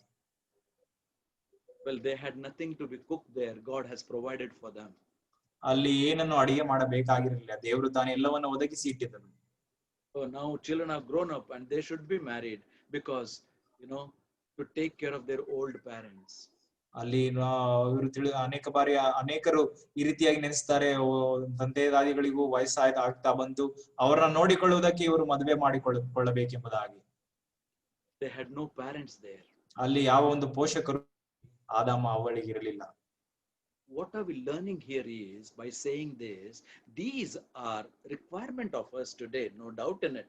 But listen, these are not the primary things for which one should think to for their children to be getting married. ಈ ಒಂದು ಕಾಲದಲ್ಲಿ ಹೌದು ಇದೆಲ್ಲವೂ ಕೂಡ ಅದು ಇರುವಂತದ್ದಾಗಿದೆ, ಇದು ಸತ್ಯವಾಗಿರುವಂತದ್ದಾಗಿದೆ. ಆದರೆ ಮೂಲತಃವಾದಂತ ಮದುವೆಯಾಗುವುದಕ್ಕೆ ಕಾರಣ ಈ ವಿಷಯಗಳು ಅಥವಾ ಈ ಕಾರಣಗಳಲ್ಲ. Of recent, something new has come to my ears. ನನ್ನ ಕಿವಿಗಳಿಗೆ ಈಗ ಹೊಸದಾಗಿ ನಾನು ಒಂದು ವಿಷಯಗಳನ್ನ ಕೇಳಿದ್ದೇನೆ. Oh brother, will you please see some girl for my son? ನನ್ನ ಸಹೋದರರೇ, ನನ್ನ ಮಗನಿಗೆ ಒಂದು ಹುಡುಗಿಯನ್ನ ನೋಡ್ರಿ ಎಂಬುದಾಗಿ. His behavior is not good, he is not going for duty, and his whole attitude is very bad. At least when he gets married, he will come to his senses. ಆತನು ಬಹಳ ಅಜಾಗರೂಕತೆಯಿಂದ ಯಾವ ಒಂದು ಜವಾಬ್ದಾರಿಕೆ ಇಲ್ಲ, ಈ ಆತನ ಮನೋಭಾವನೆ ಸರಿ ಇಲ್ಲ. ಆದರೆ ಮದುವೆ ಮಾಡುವುದಾದರೆ ಆತನಿಗೆ ಎಲ್ಲೋ ಸರಿಯಾಗಬಹುದೇನೋ ಎಂಬುದಾಗಿ ಅವರು ತಿಳಿಸ್ತಾರೆ. Dear brother and sister, marriage is not for rectifying children or modifying children or bringing them to senses. ನನ್ನ ಪ್ರಿಯ ಸಹೋದರರೇ, ಮದುವೆಯು ಒಬ್ಬರನ್ನ ಸರಿಪಡಿಸುವುದಕ್ಕೆ, ಅವರ ಮನೋಭಾವನೆಯನ್ನ ತಿದ್ದುವುದಕ್ಕೋಸ್ಕರ ಅಲ್ಲ. When we talk about the pattern in the garden, ಈ ಒಂದು ವನದಲ್ಲಿ, ತೋಟದಲ್ಲಿ ಇರುವಂತಹ ಒಂದು ಪದ್ಧತಿಯನ್ನ ನಾವು ನೋಡುವುದಾದರೆ, that assembly is the place of marriage that honors God. ಆ ಒಂದು ಸ್ಥಳೀಯ ಸಭೆಯು ಆ ಒಂದು ಮದುವೆಯನ್ನ ಗೌರವವನ್ನಾಗಿ ಎಣಿಸುವಂತಹ ಒಂದು ಸ್ಥಳವಾಗಿದೆ. Please notice along with me that it is all done within the fence. ಅದನ್ನ ಗಮನವಿಟ್ಟು ನೋಡ್ರಿ, ಇದೆಲ್ಲವೂ ಕೂಡ ತೋಟದ ಒಳಗೆ ಅಥವಾ ಬೇಲಿಯ ಒಳಗೆ, ಎಲ್ಲಿಯ ಒಳಗೆ ನಡೆಯುವಂತದ್ದಾಗಿದೆ. When you have the scriptures with you and me, you know what? God has shown certain circles for us, certain boundaries for us, certain fencing for us, that we may be safe and secure inside in every area of our life. ನಮಗೆ ದೇವರ ವಾಕ್ಯದಲ್ಲಿ ನಮ್ಮ ಕೈಗಳಲ್ಲಿ ದೇವರು ಕೊಟ್ಟಿದ್ದಾನೆ. ಇದನ್ನ ನಾವು ಓದುವಾಗ ಎಲ್ಲಾ ಒಂದು ಕ್ಷೇತ್ರಗಳಲ್ಲಿ ನಾವೆಲ್ಲರೂ ಕೂಡ ಭದ್ರತೆಯಿಂದ ದೇವರ ಒಂದು ಪದ್ಧತಿಯಲ್ಲಿ ನಾವು ಇರಬೇಕೆಂಬುದಾಗಿ, ಆ ಒಂದು ಎಲ್ಲಿ ಒಳಗಡೆ ಇರಬೇಕೆಂಬುದಾಗಿ ಆತನು ಆಶಿಸ್ತಾನೆ. Look at the first circle here, God and his creation. ಮೊದಲನೇ ಒಂದು ಸುತ್ತಳತೆಯನ್ನ ನೋಡಿರಿ, ಅಲ್ಲಿ ದೇವರು ಮತ್ತು ತನ್ನ ಸೃಷ್ಟಿಯು. The creator God and the creation. ಸೃಷ್ಟಿಕರ್ತನಾದ ದೇವರು ಮತ್ತು ಸೃಷ್ಟಿಗಳು ಆ ಒಂದು ಎಲ್ಲಿ ಒಳಗೆ ಇರುವಂತದ್ದಾಗಿದೆ. God providing for them, God taking care of them as a creator for the creature. ಆ ಒಂದು ಸೃಷ್ಟಿಗಳಿಗೆ ದೇವರು ಸೃಷ್ಟಿಕರ್ತನಾಗಿ ಎಲ್ಲವನ್ನ ಒದಗಿಸುವಂತನಾಗಿದ್ದಾನೆ. But look at the second circle. ಎರಡನೆಯ ಸುತ್ತಳತೆಯನ್ನ ನೋಡಿರಿ. In this marital bond, you see husband and wife. ಇಲ್ಲಿ ಮದುವೆ ಒಂದು ವಿಷಯದಲ್ಲಿ ನೋಡುವಾಗ ಗಂಡ ಹೆಂಡತಿ. Husband, love your wives in the Lord. Wives, submit yourselves to the husband in the Lord. ಗಂಡಂದಿರೇ, ನೀವು ನಿಮ್ಮ ಹೆಂಡತಿಗಳನ್ನ ಪ್ರೀತಿಸಿರಿ, ಹೆಂಡತಿಯರೇ ನಿಮ್ಮ ಗಂಡಂದಿರಿಗೆ ಅಧೀನರಾಗಿರಿ ಎಂಬುದಾಗಿ ನಾವು ಅಲ್ಲಿ ನೋಡುತ್ತೇವೆ. That is another circle. ಅದು ಇನ್ನೊಂದು ಒಂದು ಸುತ್ತಳತೆ ಆಗಿದೆ. That is good for the marital life. ಅದು ಮದುವೆಯ ಒಂದು ಜೀವಿತಕ್ಕೆ ಕೊಟ್ಟಿರುವಂತದ್ದಾಗಿದೆ. The details we find in Ephesians chapter 5. ಎಫೆಸದವರಿಗೆ ಬರೆದ ಪತ್ರಿಕೆ 5ನೇ ಅಧ್ಯಾಯದಲ್ಲಿ ಆ ಒಂದು ಸಂಗತಿಗಳನ್ನ ನಾವು ನೋಡುತ್ತೇವೆ. But there is a third circle. ಮೂರನೆಯ ಸುತ್ತಳತೆಯು ಕೂಡ ಉಂಟು. You find parents and children. ಪೋಷಕರು ಮತ್ತು ಮಕ್ಕಳನ್ನ ನಾವು ನೋಡುತ್ತೇವೆ. Children, obey your parents in the Lord. ಕರ್ತನಲ್ಲಿ ಇರುವಂತಹ ಪೋಷಕರನ್ನ, ಮಕ್ಕಳೇ ನೀವು ಅಧೀನರಾಗಿರ್ರಿ. Fathers, provoke not your children to anger. ಮಕ್ಕಳನ್ನ ನೀವು ಕೋಪಗೊಳಿಸಬೇಡ್ರಿ ಎಂಬುದಾಗಿ ಪೋಷಕರಿಗೆ ತಿಳಿಸಲ್ಪಟ್ಟಿದೆ. Ephesians chapter 6 verses 1 through 4. ಎಫೆಸದವರಿಗೆ ಬರೆದ ಪತ್ರಿಕೆ 6ನೇ ಅಧ್ಯಾಯದಲ್ಲಿ ಈ ವಿಷಯಗಳು ಇರುವಂತದ್ದಾಗಿದೆ. But there is a fourth circle. ನಾಲ್ಕನೇ ಒಂದು ಸುತ್ತಳತೆಯು ಇರುವಂತದ್ದಾಗಿದೆ. There are the believers or the saints in the assembly, and there are the overseers, the shepherds, the elders in the assembly. ವಿಶ್ವಾಸಿಗಳು ಇದ್ದಾರೆ ಮತ್ತು ಅವರ ಮೇಲೆ ಅಧಿಕಾರ ನಡೆಸುವುದಕ್ಕೋಸ್ಕರ, ಅವರನ್ನ ಪರಿಪಾಲಿಸುವುದಕ್ಕೋಸ್ಕರ ಸಭಾ ಹಿರಿಯರು ಇದ್ದಾರೆ. Whatever it may be, saints or the believers in the local assembly are supposed to pray for the elders of the assembly and also to be submitting to their authority. ಇಲ್ಲಿ ವಿಶ್ವಾಸಿಗಳು ಅವರು ಹಿರಿಯರಿಗೆ ಪ್ರಾರ್ಥನೆ ಮಾಡುವವರಾಗಿಯೂ ಮತ್ತು ಅವರಿಗೆ ಅಧೀನರಾಗಿ ಇರಬೇಕೆಂಬುದಾಗಿ ಆ ಒಂದು ನಿಯಮವಾಗಿದೆ. That is the fence which the Lord has drawn for us. ಆ ಒಂದು ಎಲ್ಲೆಯನ್ನೇ ದೇವರು ನಮಗೆ ಕೊಟ್ಟಿರುವಂತದ್ದು. But there is a fifth circle also. ಐದನೇ ಒಂದು ಸ್ಥಳತೆ ಅಥವಾ ಎಲ್ಲೆ ನಮಗಿದೆ. There you and I, as citizens of this country, have the government over us. ನಾವು ಈ ಒಂದು ನಮ್ಮ ದೇಶದ ಒಂದು ಪ್ರಜೆಗಳಾಗಿ ನಮ್ಮ ಮೇಲೆ ಸರ್ಕಾರವು ಇರುವಂತದ್ದಾಗಿದೆ. Now take any of these circles. ಈ ಎಲ್ಲಾ ಒಂದು ಎಲ್ಲೆಯನ್ನ ಅಥವಾ ಸುತ್ತಳತೆಯನ್ನ ನೀವು ನೋಡುವುದಾದರೆ, for the blessing to be in each circle, God expects us to fulfill our roles and responsibilities, that we may enjoy the bliss and the blessings of God. ನಾವು ಆ ಒಂದು ಎಲ್ಲೆಯಲ್ಲಿ ಇದ್ದುಕೊಂಡು ಆತನ ಒಂದು ಚಿತ್ತಕ್ಕನುಸಾರವಾಗಿ ನಾವು ಜೀವಿಸಿ ಆತನ ಒಂದು ಆಶೀರ್ವಾದವನ್ನ ಪಡೆಯಬೇಕೆಂಬುದಾಗಿ ದೇವರ ಆಶೆ ಆಗಿದೆ. Now, as far as our topic is concerned, ನಮ್ಮ ಒಂದು ವಿಷಯ ಕುರಿತಾಗಿ ನಾವು ನೋಡುವುದಾದ್ರೆ, now husband and wife in the circle, ಗಂಡ ಮತ್ತು ಹೆಂಡತಿ ಆ ಒಂದು ಸುತ್ತಳತೆಯಲ್ಲಿ ಇರುವಾಗ, it is a responsibility of every man to be faithful to his wife. ಆ ಒಂದು ಎಲ್ಲಾ ಒಂದು ಗಂಡಂದಿರು ತಮ್ಮ ತಮ್ಮ ಹೆಂಡತಿಯರಿಗೆ ನಂಬಿಗಸ್ತರಾಗಿರುವಂತದ್ದು ಅವರ ಜವಾಬ್ದಾರಿಕೆ. That he should have no other woman in his life, in his thought, in his contacts, in his relationship. ಆತನ ಒಂದು ಮನಸ್ಸಿನಲ್ಲಿ ಆತನ ಒಂದು ವ್ಯವಹಾರದಲ್ಲಿ ಯಾವ ಒಂದು ಬೇರೆ ಒಂದು ಹೆಂಗಸು ಇರಬಾರದು. So is the responsibility of woman within the circle to love husband and to submit to his authority. ಅದೇ ರೀತಿಯಾಗಿ ಹೆಂಡತಿಯರು ಕೂಡ ತಮ್ಮ ತಮ್ಮ ಗಂಡಂದರನ್ನ ಪ್ರೀತಿಸುವರಾಗಿ ಆತನಿಗೆ ಅಧೀನರಾಗಿ ಇರುವಂತದ್ದು ಅವರ ಒಂದು ಜವಾಬ್ದಾರಿಕೆ ಆಗಿದೆ. Now within the circle, as husband and wife, there are many factors that affect both of them. ಈ ಒಂದು ಎಲ್ಲೆಯಲ್ಲಿ ಗಂಡಂದಿರಿಗೂ ಮತ್ತು ಹೆಂಡತಿಯರಿಗೂ ಬೇರೆ ಬೇರೆ ವಿಷಯಗಳು ಅವರನ್ನ ಪರಿಣಾಮ ಬೀಳುವಂತದ್ದಾಗಿದೆ. He may be handsome, she may not be good looking. She may be beautiful, he may not be that good looking. ಗಂಡನು ಆತನು ಚೆನ್ನಾಗಿರುತ್ತಾನೆ ನೋಡುವುದಕ್ಕೋಸ್ಕರ ಹೆಂಡತಿ ಅಷ್ಟೇನು ಚೆನ್ನಾಗಿಲ್ಲ ಅಥವಾ ತದ್ವಿಧವಾಗಿ ಇರಬಹುದು. He may be educated, she may be uneducated, maybe vice versa. ಆತನು ಉತ್ತಮವಾದಂತ ಒಂದು ವಿದ್ಯಾಭ್ಯಾಸ ಆಕೆಗೆ ಇರುವುದಿಲ್ಲ ಅಥವಾ ತದ್ವಿರುದ್ಧವಾಗಿರುವಂತಹ ಒಂದು ಸಂಗತಿ. She may be earning more than him. ಆಕೆಯು ಗಂಡನಿಗಿಂತ ಹೆಚ್ಚಾಗಿ ಸಂಬಳವನ್ನ ತರುತ್ತಿರಬಹುದು. Whatever may be the factor within the fence of your husband and wife relationship, ನಿಮ್ಮ ಒಂದು ಗಂಡ ಹೆಂಡತಿಯ ಒಂದು ಎಲ್ಲೆಯಲ್ಲಿ ನಿಮ್ಮ ಒಂದು ಸಂಬಂಧದಲ್ಲಿ ಏನೇ ಒಂದು ವಿಷಯಗಳು ಇರಬಹುದು. my brother, my sister, ನನ್ನ ಪ್ರಿಯ ಸಹೋದರ ಸಹೋದರಿ, as husband and wife, be within the fence. Never ever step out of the fence, because that will only make your marriage to be collapsed. ನೀವು ಆ ಒಂದು ದೇವರು ಹಾಕಿರುವಂತಹ ಎಲ್ಲೆ ಒಳಗೆ ನಿಮ್ಮ ಜವಾಬ್ದಾರಿಕೆಗಳಲ್ಲಿ ನೀವು ಇರ್ರಿ. ನೀವು ಹೊರಗೆ ಬರುವುದಾದರೆ ನಿಮ್ಮ ಒಂದು ಸಂಬಂಧವು ಅದು ನೆಲಕ್ಕೆ ಬೀಳುವಂತದ್ದಾಗಿದೆ. I am saying it out of much concern. ನಾನು ಅದನ್ನ ಬಹಳ ಒಂದು ಭಾರದಿಂದ ನಾನು ಹೇಳುತ್ತಾ ಇದ್ದೇನೆ. Married for 15 years, 15 ವರ್ಷಗಳಿಂದ ಮದುವೆಯಾಗಿ, yet having the wandering eyes. Sorry, uncle, can you repeat that? Having married for 15 long years, yet the eyes are not satisfied, the eyes are wandering all around, is not a good sign for a man as a child of God, for a woman as a child of God. 15 ವರ್ಷಗಳು ಮದುವೆಯಾಗಿ ಇನ್ನೂ ಕೂಡ ಅವರಲ್ಲಿ ಒಂದು ತೃಪ್ತಿ ಇಲ್ಲದೆ ಬೇರೆಯವರನ್ನ ಎದುರು ನೋಡುವಂತದ್ದು, ಬೇರೆಯವರ ಮೇಲೆ ದೃಷ್ಟಿ ಇಡುವಂತದ್ದು ಒಬ್ಬ ದೇವರ ಮನುಷ್ಯನಾಗಿ ದೇವರ ಸ್ತ್ರೀಯಾಗಿ ಅದು ಒಳ್ಳೆಯ ಒಂದು ಸಂಗತಿ ಅಲ್ಲ. Only thing I cannot tell you, ನಾನು ಇದನ್ನ ಬಹಿರಂಗವಾಗಿ ತಿಳಿಸಲು ಸಾಧ್ಯವಿಲ್ಲ. The incidents in the assembly that we have encountered, we have come across, even today there are some who are not able to live together because of all one of them who have stepped outside the fence which God has drawn. ಅನೇಕ ಸಂಗತಿಗಳು ಸಭೆಯೊಳಗೆ ಅದು ನಡೆಯುತ್ತಾ ಉಂಟು, ಹೇಳುವುದಕ್ಕೆ ಸಾಧ್ಯವಿಲ್ಲ. ಏನೆಂದರೆ ಅವರು ಎಲ್ಲೆಯನ್ನ ಮೀರಿ ಅವರು ಹೊರಗೆ ಹೋಗಿ ಅವರು ತಮ್ಮ ಮದುವೆ ಜೀವಿತವನ್ನ ಹಾಳು ಮಾಡಿಕೊಂಡಿದ್ದಾರೆ. As you listen to this message, ಈ ಒಂದು ಸಂದೇಶವನ್ನ ಕೇಳುತ್ತಿರುವಂತ ನೀವು, the pattern in the garden, ದೇವರು ನೇಮಿಸಿದಂತ ಒಂದು ತೋಟದ ಒಂದು ನಿಯಮ.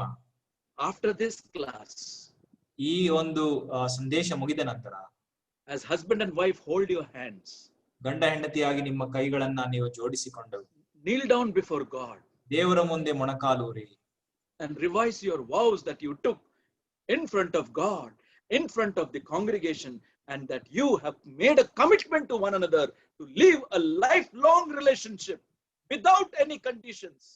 ನೀವು ದೇವರ ಮುಂದೆ ಮೊಣಕಾಲೂರಿ ಈ ಒಂದು ಮದುವೆಯಾಗಿರುವಂತ ವಿವಾಹ ದೇಶದಲ್ಲಿ ನೀವು ತೆಗೆದುಕೊಂಡಂತಹ ದೇವರ ಮುಂದೆ ಸಭಿಕರ ಮುಂದೆ ಹೇಳಿದಂತ ಹೇಳುವಿಕೆಯನ್ನ ನೆನಪು ಮಾಡಿಕೊಂಡು ಅದನ್ನ ನಂಬಿಗಸ್ತಿಕೆಯಿಂದ ಜೀವನ ಪೂರ್ತಿ ಅದನ್ನ ನಡೆಸಿಕೊಂಡು ಹೋಗುವುದಕ್ಕೆ ತೀರ್ಮಾನ ಮಾಡಿರಿ. If anything wrong has gone by, confess it to one another, repent of it, live it, forsake it, and join in that blissful marriage, that God may bless you more within the fence. ನೀವು ಏನಾದ್ರೂ ತಪ್ಪನ್ನ ಮಾಡುವಂತದಾಗಿದ್ರೆ ನೀವು ಒಬ್ಬರಿಗೊಬ್ಬರು ಅರಿಕೆ ಮಾಡಿ ಕ್ಷಮಾಪಣೆಯನ್ನ ಮಾಡಿ ದೇವರು ನಿಮಗೆ ಆಶೀರ್ವದಿಸಿದಂತ ಮದುವೆ ಜೀವಿತವನ್ನ ಆನಂದದಿಂದ ನೀವು ಜೀವಿಸಿರಿ. Since the purpose of the marriage, husband and wife, they are supposed to bring forth godly seed, godly children, godly home. ಈ ಒಂದು ಉದ್ದೇಶ, ಮದುವೆ ಒಂದು ಉದ್ದೇಶ, ದೇವರು ತಾನೇ ನಿಮಗೆ ಆಶೀರ್ವದಿಸುವಂತ ಒಂದು ಸಂತತಿಯನ್ನ, ದೈವಿಕವಾದಂತ ಸಂತತಿಯನ್ನ ನೀವು ಮುಂದೆ ತರಬೇಕೆಂಬುದಾಗಿ. I am just touching to that another circle, parents and children. ಇನ್ನೊಂದು ಎಲ್ಲೆಯನ್ನ ಅಥವಾ ಸುತ್ತಳತೆಯನ್ನ ನಾನು ತಿಳಿಸುವುದೇನೆಂದ್ರೆ ಪೋಷಕರು ಮತ್ತು ಮಕ್ಕಳು. When we say that, children, listen carefully, never disobey your father and mother, and never step out of that fence which God has done, the circle which is around us by the precepts of the word of God. ಮಕ್ಕಳು, ನೀವು ಕೇಳುತ್ತಿರುವಂತವರು, ದೇವರು ತಾನೇ ತನ್ನ ವಾಕ್ಯದಲ್ಲಿ ತಿಳಿಸಿರುವಂತ ಒಂದು ಎಲ್ಲೆ, ಅಂದ್ರೆ ನಿಮ್ಮ ಪೋಷಕರ ಮಾತುಗಳನ್ನು ಎಂದಿಗೂ ನೀವು ಮೀರಬೇಡ್ರಿ, ಆ ಒಂದು ಎಲ್ಲೆಯನ್ನ ನೀವು ಮೀರಬೇಡಿರಿ. So the believer should submit to the local leadership. ವಿಶ್ವಾಸಿಗಳು ಅದೇ ರೀತಿಯಾಗಿ ಹಿರಿಯರಿಗೆ ನೀವು ಅಧೀನರಾಗಬೇಕು. And so as a citizen we must obey the law of the government. ಅದೇ ರೀತಿಯಾಗಿ ದೇಶದ ಪ್ರಜೆಗಳಾಗಿ ಸರ್ಕಾರದ ನಿಯಮಗಳಿಗೆ ನಾವು ಅಧೀನರಾಗಬೇಕು. Why we are talking about it? ಈ ವಿಷಯಗಳನ್ನ ಏಕೆ ತಿಳಿಸ್ತಾ ಇದ್ದೇವೆ? Because in the pattern which God has given us here, we see this circle being drawn, which is done within the fence. ಈ ಒಂದು ನಿಯಮವು, ಈ ಒಂದು ಪದ್ಧತಿಯು ದೇವರು ತಾನೇ ಎಲ್ಲೇ ಒಳಗೆ ಆತನು ಮಾಡಿ ತಿಳಿಸಿದ್ದಾನೆ.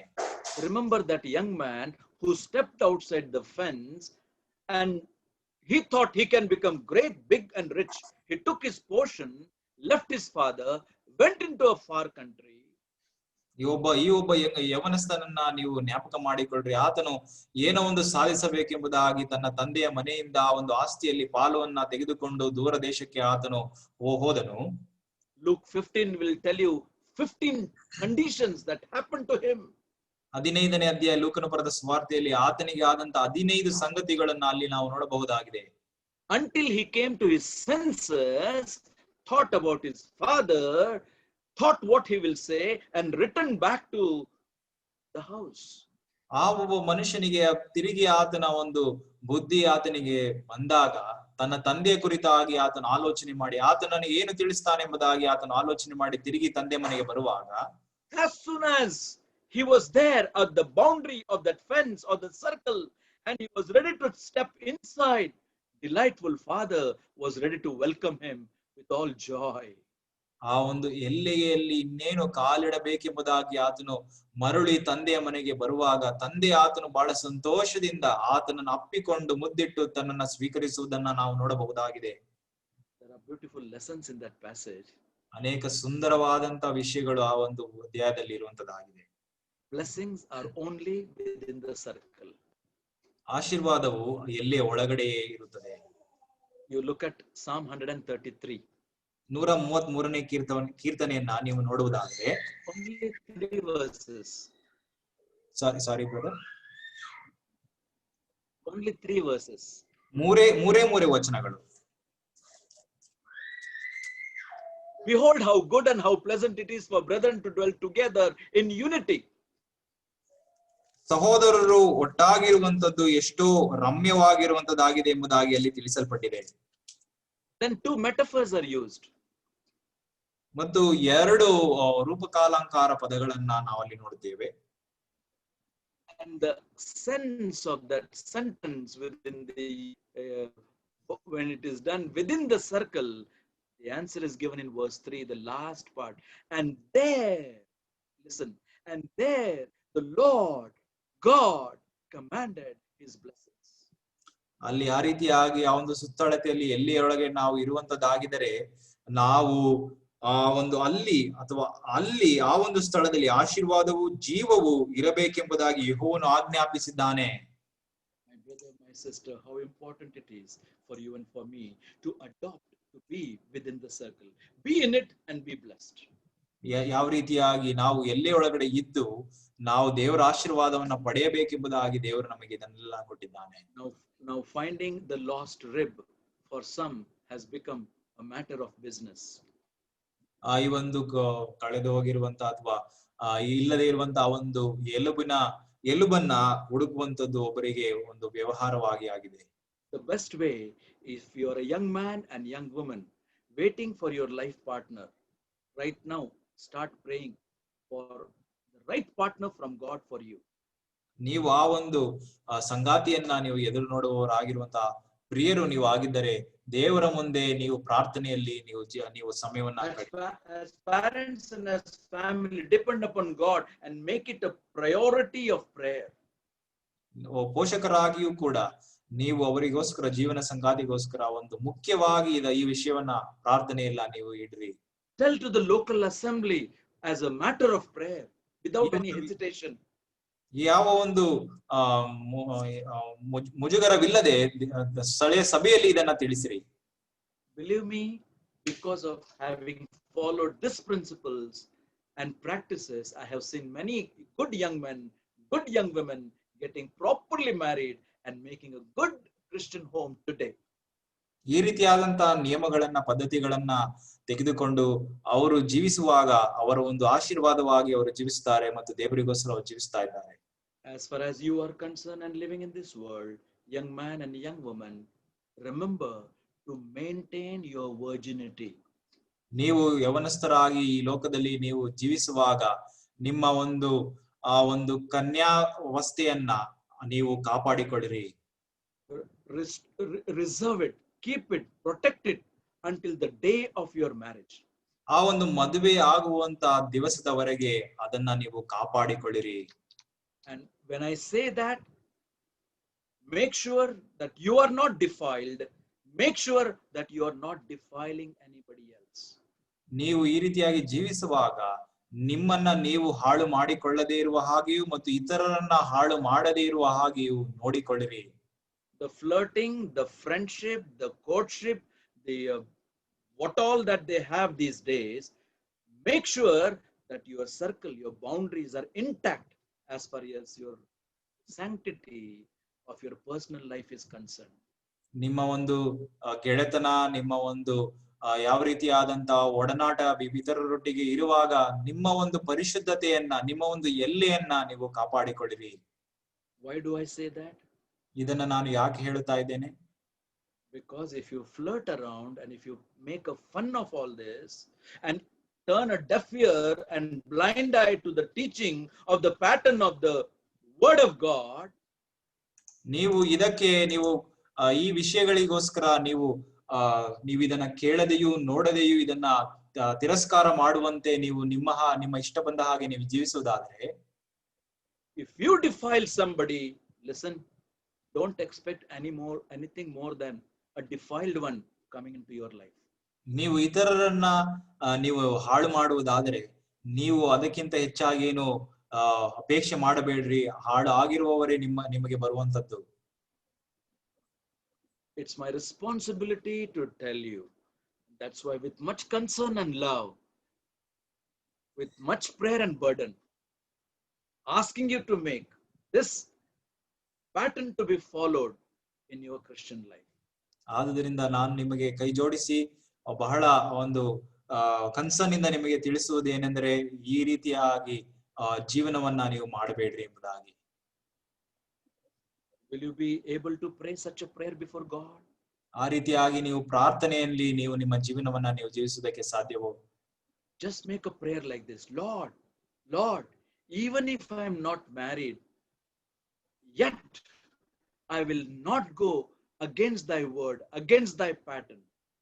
ನಾನು ಮದುವೆ ಆಗದೇ ಇದ್ರೂ ಸಹ ನಾನು ನಿನ್ನ ಒಂದು ವಾಕ್ಯದ ವಿರುದ್ಧವಾಗಿ ನಿನ್ನ ನಿಯಮದ ವಿರುದ್ಧವಾಗಿ ನಾನು ಹೋಗಬಾರದು ಎಂಬುದಾಗಿ ಪ್ರಾರ್ಥನೆ ಮಾಡ್ರಿ. As you wait upon the Lord and for the time of God in your life, ನೀವು ದೇವರ ಒಂದು ಸಮಯಕ್ಕೋಸ್ಕರ ನೀವು ನಿಮ್ಮ ಜೀವಿತದಲ್ಲಿ ನೀವು ಕಾಯುವಾಗ the Bible says he makes all things beautiful in his time. ಆತನು ಎಲ್ಲವನ್ನ ಒಳಿತಿಗಾಗಿ ತನ್ನ ಸಮಯದಲ್ಲಿ ಮಾಡುತ್ತಾನೆ ಎಂಬುದಾಗಿ. The pattern in the garden. ಆ ಒಂದು ವನದಲ್ಲಿ ಅಥವಾ ತೋಟದಲ್ಲಿ ಇರುವಂತಹ ಒಂದು ಪದ್ಧತಿ. Assembly is a place of honorable marriages. ಆ ಒಂದು ಸ್ಥಳೀಯ ಸಭೆಯಲ್ಲಿಯೂ ಮದುವೆಯನ್ನ ಗೌರವವಾಗಿ ಎಣಿಸಲ್ಪಡುವಂತಹ ಸ್ಥಳವಾಗಿದೆ. Since we have to cover two things, I would like to take the next one, the 10th one. 10ನೇ ಒಂದು ವಿಷಯವನ್ನ ನಾನು ತೆಗೆದುಕೊಳ್ಳೋದಕ್ಕೆ ಮುಂದಾಗುತ್ತೇನೆ. You meditate upon this, and if any help, any question, you would like to take the counsel, ask your spiritual father and mother. ಏನಾದರೂ ನಿಮಗೆ ಈ ಒಂದು ವಿಷಯದಲ್ಲಿ ಧ್ಯಾನ ಮಾಡುವಾಗ ನಿಮಗೆ ಸಂದೇಹವಿರುವುದಾದರೆ ನಿಮ್ಮ ಆತ್ಮಿಕ ತಂದೆ ತಾಯಿಗಳನ್ನ ನೀವು ಕೇಳಿರಿ. And tell to God that I will do all according to thy pattern and within the fence. What may happen? ಏನೇ ಆಗಲಿ ನಾನು ನಿನ್ನ ಒಂದು ಎಲ್ಲೆಯಲ್ಲಿಯೇ ನೀನು ಹೇಳಿರುವ ಪದ್ಧತಿಯ ಪ್ರಕಾರ ಜೀವಿಸ್ತೇನೆ ಎಂಬುದಾಗಿ ಪ್ರಾರ್ಥನೆಯಲ್ಲಿ ದೇವರ ಮುಂದೆ ಅರಿಕೆ ಮಾಡ್ರಿ. The 10th one is found in chapter 3 verses 1 through 6. 3ನೇ ಅಧ್ಯಾಯ 1ರಿಂದ 6ನೇ ವಚನ ಆದಿಕಾಂಡ 10ನೇ ವಿಷಯವನ್ನ ನಾವಿಲ್ಲಿ ನೋಡುತ್ತೇವೆ. Such a beautiful thing is done in chapter 2. 2ನೇ ಅಧ್ಯಾಯದಲ್ಲಿ ಎಷ್ಟು ಉತ್ತಮವಾದಂತ ವಿಷಯ ಅಲ್ಲಿ ನಡೆದಿದೆ. From the planting of the garden to the pattern in the garden. ಆ ಒಂದು ತೋಟದಲ್ಲಿ ನೆಡುವುದರಲ್ಲಿ ಪ್ರಾರಂಭವಾಗಿ ಆ ಒಂದು ಪದ್ಧತಿಯಲ್ಲಿ ನಾವು ಅಲ್ಲಿ ನೋಡುತ್ತೇವೆ. Everything is so beautiful. ಎಲ್ಲವೂ ಕೂಡ ಸುಂದರವಾಗಿದೆ. But when you come to chapter 3 and verses 1 through 6, ಆದರೆ 3ನೇ ಅಧ್ಯಾಯ 1ರಿಂದ 6ನೇ ವಚನವನ್ನ ನೀವು ನೋಡುವುದಾದರೆ, now the serpent was more subtle than any beast of the field which the Lord God had made, and he said unto the woman, yeah, hath God said, ye shall not eat of every tree of the garden? And the woman said unto the serpent, we may eat of the fruit of the trees of the garden, but of the fruit of the tree which is in the midst of the garden, God hath said, ye shall not eat of it, neither shall ye touch it, lest ye die. And the serpent said unto the woman, ye shall not surely die, for God doth know that in the day ye eat thereof, then your eyes shall be opened, and ye shall be as gods, knowing good and evil. And when the woman saw that the tree was good for food, and that it was pleasant to the eyes, and a tree to be desired to make one wise, she took of the fruit thereof, and did eat, and gave also unto her husband with her, and he did eat. The problem in the garden. ತೋಟದಲ್ಲಿ ಇರುವಂತಹ ಸಮಸ್ಯೆ, or you can name it the punishment in the garden. ಅಥವಾ ತೋಟದಲ್ಲಿ ಆದಂತ ಆ ಒಂದು ನ್ಯಾಯ ತೀರ್ಪು. Everything was so beautiful until now. ಎಲ್ಲವೂ ಕೂಡ ಬಹಳ ಸುಂದರವಾಗಿ ಅಲ್ಲಿ ಇರುವಂತದ್ದನ್ನ ನಾವು ನೋಡುತ್ತೇವೆ. Everything is beautiful in the local assembly, in your family, in our life. ಎಲ್ಲವೂ ಕೂಡ ಸುಂದರವಾಗಿ ನಿಮ್ಮ ಸ್ಥಳೀಯ ಸಭೆಯಲ್ಲಿ ಅಥವಾ ಕುಟುಂಬದಲ್ಲಿಯೂ ಕೂಡ ಇರುವಂತದ್ದು. Notice how the problem comes. ಯಾವ ರೀತಿಯಾಗಿ ಸಮಸ್ಯೆ ಬಂತೆಂಬುದಾಗಿ ಇಲ್ಲಿ ನೋಡಿರಿ. Notice how God puts one under the punishment. ಯಾವ ರೀತಿಯಾಗಿ ಒಬ್ಬನನ್ನ ದೇವರು ಶಿಕ್ಷಿಸಿದನೆ ಎಂಬುದಾಗಿ ನೋಡಿರಿ. There are 5 steps that we notice here. ಇಲ್ಲಿ 5 ಹೆಜ್ಜೆಗಳನ್ನ ನಾವು ಇಲ್ಲಿ ನೋಡುತ್ತೇವೆ. Which led to the fall of man. ಮನುಷ್ಯನ ಬೀಳುವಿಕೆಗೆ ಕಾರಣವಾದಂತ 5 ಹೆಜ್ಜೆಗಳು. First of all, there was a doubt in the mind of Eve about God, the word of God. ಅವಳ ಒಂದು ಮನಸ್ಸಿನಲ್ಲಿ ಮೊದಲನೇದಾಗಿ ಒಂದು ಸಂಶಯವು ದೇವರ ಕುರಿತಾಗಿಯೂ ದೇವರ ವಾಕ್ಯದ ಕುರಿತಾಗಿಯೂ ಇರುವಂತದ್ದಾಗಿತ್ತು. Any problem coming into our life is by doubt, which is. Uncle, I lost you there. The video was not. Any problem coming in our life is by the doubt caused by devil in our life.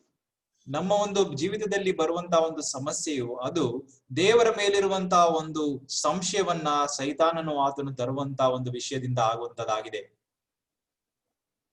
In short, notice here. ಚಿಕ್ಕದಾಗಿ ಇಲ್ಲಿ ನೋಡಿರಿ, Doubt leads to disobedience. ಈ ಒಂದು ಸಂಶಯವು ಅವಿಧೇಯತ್ವಕ್ಕೆ ನಡೆಸುತ್ತದೆ. Disobedience leads to denial.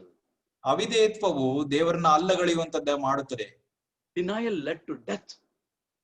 ಆ ಒಂದು ಅಲ್ಲಗಳೆಯುವಿಕೆ ಮರಣಕ್ಕೆ ಕಾರಣವಾಯಿತು. Because of death, we see fifthly the departure out of the garden.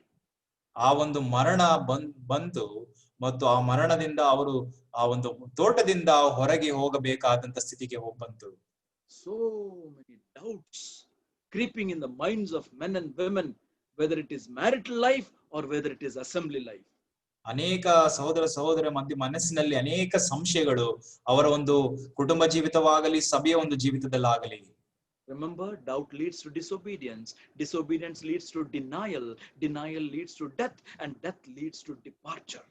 ಇದನ್ನ ನೀವು ಜ್ಞಾಪಕ ಮಾಡಿಕೊಳ್ಳ್ರಿ. ಸಂಶಯವು ದೇವರನ್ನ ಅಲ್ಲಗಳೆಯುವನ್ನಾಗಿ ಮಾಡುತ್ತದೆ. ಅಲ್ಲಗಳೆಯುವಿಕೆ ಆ ಒಂದು ಮರಣವನ್ನ ಕಾರಣ ಮಾಡುತ್ತದೆ. ಮರಣವು ಅಲ್ಲಿಂದ ದೂರ ಹೊರಡುವಂತೆ ಅದು ಮಾಡುತ್ತದೆ. Assembly is the target of Satan. ಸೈತಾನನಿಗೆ ಮೊದಲನೆಯ ಒಂದು ಗುರಿಯು ಸಭೆಯೇ ಆಗಿದೆ. And let that target not be you and me. ಆ ಒಂದು ಗುರಿಯು ಸೈತಾನನ ದೃಷ್ಟಿಯು ನಮ್ಮ ಮೇಲೆ ಇರುವಂತದ್ದಾಗಿದೆ. ಆದರೆ ಆ ಒಂದು ಕಾರಣಕ್ಕೆ ಅದಕ್ಕೆ ಗುರಿಗೆ ತುತ್ತಾಗದೇ ಇರುವಂತಹ ಹಾಗೆ ನಾವು ನೀವು ಆಗಿರಬಾರದು. He uses someone who is weak or weaker in their understanding of God, understanding of the word of God.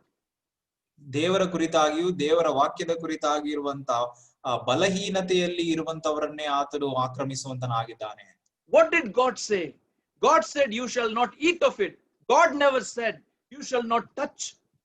ದೇವರು ಆ ಒಂದು ಹಣ್ಣನ್ನ ನೀವು ತಿನ್ನಬಾರದೆಂಬುದಾಗಿ ಹೇಳಿದನೇ ಹೊರತು ಮುಟ್ಟಬಾರದೆಂಬುದಾಗಿ ಹೇಳಲಿಲ್ಲ. The problem comes when we do not know the word of God, the doctrines of the scripture as we are supposed to know. ನಮಗೆ ತಿಳಿದಿರಬೇಕಾಗಿರುವಂತ ದೇವರ ವಾಕ್ಯದ ಬೋಧನೆಗಳನ್ನ ತಿಳಿಯದೇ ಇರುವ ಕಾರಣದಿಂದಲೇ ಈ ಸಮಸ್ಯೆಗಳು ಬರುವಂತದಾಗಿದೆ. Dear brother and sister, ಪ್ರಿಯ ಸಹೋದರ ಸಹೋದರಿ, that's why in our family we should discuss the word of God. Make that atmosphere in a beautiful way, which will really cherish and nourish each member of the family, delighting in the things concerning God.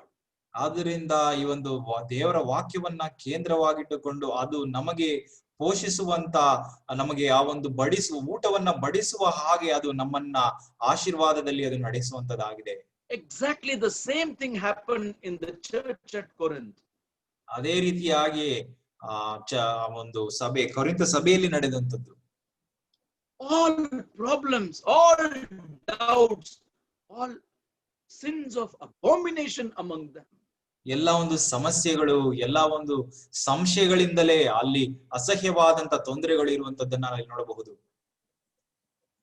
Remember, we notice something very beautiful here.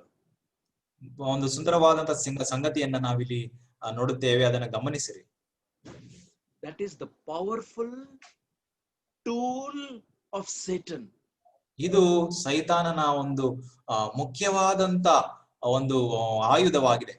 It is so powerful that he, from the time of Genesis until today, doesn't have to change his strategy.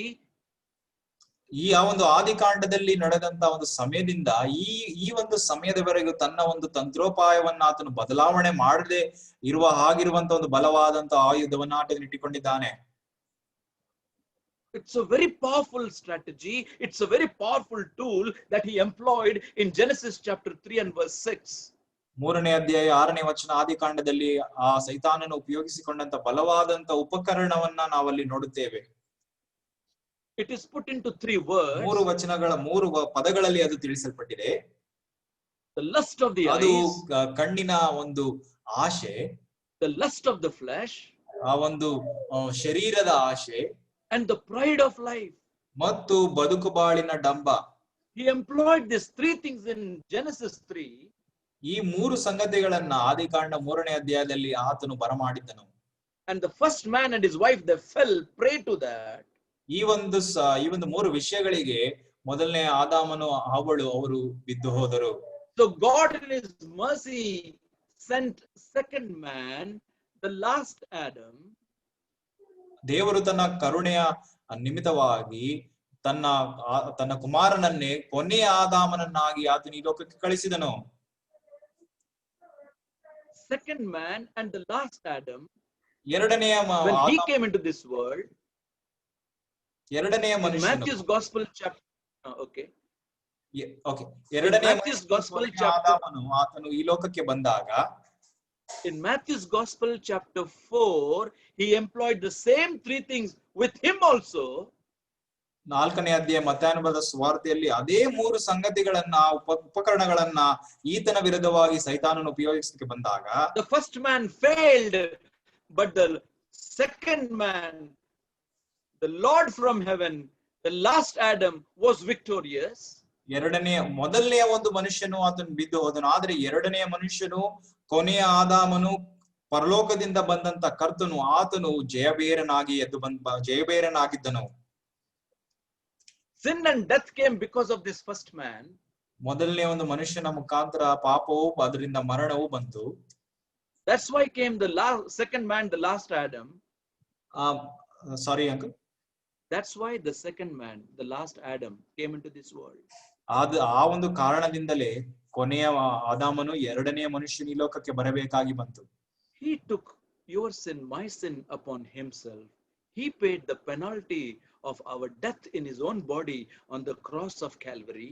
ಆದ್ದರಿಂದಲೇ ನಮ್ಮ ಪಾಪಗಳನ್ನ ತನ್ನ ಶರೀರದಲ್ಲಿ ಹೊತ್ತುಕೊಂಡು ಆ ಒಂದು ಪಾಪಕ್ಕೆ ಬರಬೇಕಾದಂತ ಶಿಕ್ಷೆಯನ್ನ ಆತನು ಅನುಭವಿಸಿದನು ಶಿಲುಬೆಯ ಮೇಲೆ. He rose again on the third day. ಮೂರನೇ ದಿವಸ ಆತನು ಮೃತ್ಯುಂಜಯನಾಗಿ ಎದ್ದನು. And the word comes to us with the word of gospel. ಮತ್ತು ದೇವರ ವಾಕ್ಯವು ನಮಗೆ ಸುವಾರ್ತೆ ಮುಖಾಂತರ ಬರುವಂತದ್ದು. If thou shalt confess Jesus as Lord with your mouth, believing in your heart that God raised him on the third day, thou shalt be saved. ನೀವು ಈತನು ಕರ್ತನು ಎಂಬುದಾಗಿ ಮತ್ತು ದೇವರು ಈತನನ್ನ ಮರಣದಿಂದ ಎಬ್ಬಿಸಿದ್ದಾನೆಂಬುದಾಗಿ ಹೃದಯದಲ್ಲಿ ನಂಬಿ ಬಾಯಲ್ಲಿ ಅರಿಕೆ ಮಾಡುವುದಾದ್ರೆ ನಿಮಗೆ ರಕ್ಷಣೆ ಉಂಟಾಗುತ್ತದೆ ಎಂಬುದಾಗಿ ಅಲ್ಲಿ ತಿಳಿಸಲ್ಪಟ್ಟಿದೆ. So by faith in the Lord Jesus Christ, sinner becomes saint. ಕರ್ತನಾದ ಯೇಸು ಕ್ರಿಸ್ತನ ಮೇಲೆ ನಂಬಿಕೆ ಇಡುವುದರ ಮುಖಾಂತರ ಒಬ್ಬ ಪಾಪಿಯು ಆತನು ಸಂತನಾಗುತ್ತಾನೆ. We are brought from death into life. ಆತನು ಮರಣದಿಂದ ಜೀವಕ್ಕೆ ಬರುವಂತನಾಗಿದ್ದಾನೆ. And that's how we are brought into that local assembly. ಅದರ ಮುಖಾಂತರವೇ ನಾವು ಸ್ಥಳೀಯ ಸಭೆಗೆ ಬಂದಿದ್ದೇವೆ. The Lord is preparing that as a beautiful bride. ಆ ಒಂದು ಸಭೆಯನ್ನ ಆತನು ಒಂದು ಸುಂದರವಾದಂತ ಮೊದಲಂಗಿತಿಯಾಗಿ ಆತನು ಸಿದ್ಧ ಮಾಡುತ್ತಿದ್ದಾನೆ. He wants them to have that experience of the garden. ಆ ಒಂದು ತೋಟದ ಒಂದು ಅನುಭವವನ್ನು ಅವರು ಅನುಭವಿಸಬೇಕೆಂಬುದಾಗಿ ಆತನು ಸಿದ್ಧ ಮಾಡುತ್ತಿದ್ದಾನೆ. And that's the same strategy as he used in the first garden, he is using in the garden of the local assembly. 1 John chapter 2 verse 15, 16 and 17 even today. ಆತನು ಸೈತಾನನು ಆ ಒಂದು ಆದಿಕಾಂಡದಲ್ಲಿ ಆದಾಮ ಅವಳ ವಿರುದ್ಧವಾಗಿ ಉಪಯೋಗಿಸಿದಂತ ಇದೇ ಮೂರು ತಂತ್ರ ಉಪಾಯಗಳನ್ನ ಆತನು ಇವತ್ತು ಕೂಡ ದೇವ ಜನರ ವಿರುದ್ಧವಾಗಿ ಉಪಯೋಗಿಸುವಂತನಾಗಿದ್ದಾನೆ. 1 ಯೋಹಾನ 2ನೇ ಅಧ್ಯಾಯದಲ್ಲಿ ನಾವು ನೋಡುತ್ತೇವೆ. Love not the world, neither the things of the world. ಲೋಕವನ್ನಾಗಲಿ ಲೋಕದಲ್ಲಿ ಇರುವಂತಹ ಸಂಗತಿಗಳನ್ನಾಗಿ ನೀವು ಪ್ರೀತಿಸಬೇಡಿರಿ. For all that is in the world is the lust of the eyes, the lust of the flesh and the pride of life. ಲೋಕದಲ್ಲಿ ಇರುವಂತಹ ಎಲ್ಲಾ ಸಂಗತಿಗಳು ಅದು ಒಂದು ಕಣ್ಣಿನ ಆಶೆ, ಶರೀರದ ಇಚ್ಛೆ, ಬದುಕು ಬಾಳಿನ ಡಂಬ ಎಂಬುದಾಗಿ ಇಲ್ಲಿ ನಾವು ನೋಡುತ್ತೇವೆ. The world and the lust thereof passeth away, but he and she who doeth the will of the Lord shall abide forever. ಲೋಕವು ಅದರ ಆಶೆಯು ಗತಿಸಿ ಹೋಗುತ್ತವೆ, ಆದರೆ ದೇವರ ಚಿತ್ತವನ್ನು ನೆರವೇರಿಸುವವನು ಎಂದೆಂದಿಗೂ ಇರುವನು ಎಂಬುದಾಗಿ ಅಲ್ಲಿ ನಾವು ನೋಡುತ್ತೇವೆ. What touched my heart is this. ನನ್ನ ಹೃದಯಕ್ಕೆ ಮುಟ್ಟಿದಂತ ಒಂದು ಸಂಗತಿ ಇದೇ ಆಗಿದೆ. God who put the man in the garden. ದೇವರು ಆ ಒಬ್ಬ ಮನುಷ್ಯನನ್ನ ತೋಟದಲ್ಲಿ ಇಟ್ಟ ಮನುಷ್ಯನು. Chapter 2 verse 8 and chapter 2 verse 15. 2:8, 2:15 ಆದಿಕಾಂಡದಲ್ಲಿ. God who put him in is God who is putting him out. ಈಗ ದೇವರು ಆತನ ತೋಟದಲ್ಲಿ ಇಟ್ಟಂತ ಮನುಷ್ಯನನ್ನ ಈಗ ದೇವರು ತಾನೇ ಆತನನ್ನ ತೋಟದಿಂದ ಹೊರಗೆ ಕಳುಹಿಸುತ್ತಿದ್ದಾನೆ. That is known as the principle of the assembly discipline. ಇದು ಸ್ಥಳೀಯ ಸಭೆಯಲ್ಲಿ ನಡೆಯುವಂತ ಶಿಸ್ತು ಕ್ರಮದ ಒಂದು ಬೋಧನೆಯಾಗಿದೆ. They were with us, but now they are not there. ನಮ್ಮ ಮಧ್ಯದಲ್ಲಿ ನಮ್ಮ ಜೊತೆಯಲ್ಲಿ ಇದ್ದರು, ಆದ್ರೆ ಈಗ ಅವರು ನಮ್ಮ ಮಧ್ಯದಲ್ಲಿ ಇಲ್ಲ. My brother, my sister, it's a very serious thing when you read 1 Corinthians chapter 5. 1 ಕೊರಿಂಥ 5 ನಾವು ಓದುವುದಾದ್ರೆ ಬಹಳ ಗಂಭೀರವಾದಂತ ಒಂದು ವಿಷಯ. All this is being explained in the rest of the portion of the scriptures. ದೇವರ ವಾಕ್ಯದಲ್ಲಿರುವಂತ ಬೇರೆ ಬೇರೆ ಭಾಗಗಳಲ್ಲಿಯೂ ಕೂಡ ಇದನ್ನ ನಾವು ನೋಡುತ್ತೇವೆ. You know what devil is doing now? ಸೈತಾನನು ಏನನ್ನ ಮಾಡುತ್ತಿದ್ದಾನೆ ಗೊತ್ತಾ? He is getting hold of the overseers, the shepherds, the pastors, the evangelists, the servants of the Lord, and the elders of the assembly. ಸೈತಾನನು ಸಭೆಯಲ್ಲಿರುವಂತ ಸಭಾ ಹಿರಿಯರು, ಸಭಾ ಪಾಲಕರು, ಸಭಾ ಸೇವಕರು, ಬೋಧಕರು ಇವರನ್ನ ಆತನು ಹಿಡಿದುಕೊಂಡು, for he knows one principle, and that is smite the shepherd and the sheep will be scattered. ಕುರುಬನನ್ನ ಹೊಡೆ, ಆಗ ಕುರಿಗಳು ಚದರಿ ಹೋಗುವು ಎಂಬ ಒಂದು ನಿಯಮವು ಆತನಿಗೆ ಗೊತ್ತಾಗಿರುವಂತದ್ದಾಗಿದೆ. Why to go after the sheep and waste so much time? Get one shepherd, smite him, and the whole sheep is scattered. ಯಾಕೆ ನಾನು ಕುರಿಗಳ ಹಿಂದೆ ಹೋಗಬೇಕು? ಒಬ್ಬ ಕುರುಬನನ್ನ ನಾನು ಹೊಡೆಯುವುದಾದರೆ ಕುರಿಗಳು ತಾವಾಗೆ ಚದರಿ ಹೋಗುತ್ತವೆ ಎಂಬುದಾಗಿ. In other words, my brother, my sister, as believers, we must pray for the overseers and the responsible brethren of our local assembly, that they may not fall prey to the devices of Satan in their life, in their family life. ನಾವು ವಿಶ್ವಾಸಿಗಳಾಗಿ ನಮ್ಮ ಸಭಾ ಹಿರಿಯರಿಗೋಸ್ಕರ, ಸಭೆಯಲ್ಲಿ ನಾಯಕತ್ವದಲ್ಲಿ ಜವಾಬ್ದಾರಿಕೆ ಸ್ಥಿತಿಯಲ್ಲಿ ಇರುವಂತ ಪ್ರಿಯರಿಗೋಸ್ಕರ ನಾವು ಪ್ರಾರ್ಥನೆ ಮಾಡಬೇಕೇನೆಂದರೆ ಅವರು ವೈಯಕ್ತಿಕವಾಗಿ, ಕೌಟುಂಬಿಕವಾಗಿ ಸೈತಾನನ ಈ ಕುತಂತ್ರಗಳಿಗೆ ಅವರು ಬೀಳಬಾರದೆಂಬುದಾಗಿ. Because if they are failed, they cannot open their mouth, teach the word, and follow the precept and the discipline in the local assembly. ಯಾಕೆಂದ್ರೆ ಅವರು ಸೋಲುವುದಾದರೆ ಅವರು ದೇವರ ವಾಕ್ಯವನ್ನ ಅವರು ಹಿಡಿದುಕೊಡುವುದಕ್ಕೆ ಕಲಿಸುವುದಕ್ಕೆ ಅಥವಾ ಅದನ್ನ ತಿಳಿಸುವುದಕ್ಕೆ ಸಾಧ್ಯವಾಗುವುದಿಲ್ಲ. That's why so much assemblies these days. Uncle, could you please repeat that again? That's why we notice so much of tolerance. तेरी भी चलती है, मेरी भी चलती है. You do the way you like, I'll do the way you like. You cannot point out to me, I cannot point out to you. We both have made mistake. Let's go along, brother. ಆದ್ದರಿಂದಲೇ ಸಭೆಗಳಲ್ಲಿ ಈ ರೀತಿಯಾಗಿ ನೀನು ಏನೇ ಆದ್ರೂ ಮಾಡು, ನಾನು ಏನು ಬೇಕಾದ್ರೂ ಮಾಡುತ್ತೇನೆ, ನಾವು ಹೀಗೆ ಮಾಡುತ್ತಾ ಮುಂದೆ ಹೋಗೋಣ ಎಂಬುದಾಗಿ. ಯಾಕೆಂದ್ರೆ ಎಲ್ಲರೂ ತಪ್ಪು ಮಾಡಿದ್ದೇವಲ್ಲ ಎಂಬುದಾಗಿ ಅವರು ಸ್ವಾಭಾವಿಕವಾಗಿ ಅವರು ಮುಂದೆ ಹೋಗುತ್ತಿದ್ದಾರಷ್ಟೇ. How to detect the problem by Satan in the assembly? ಈ ಒಂದು ಸಭೆಯಲ್ಲಿ ಇರುವಂತ ಸಮಸ್ಯೆ ಹೇಗೆ ನಾವು ಕಂಡುಹಿಡಿಯಬಹುದು? How to detect the problem, entrance of the problem in our family?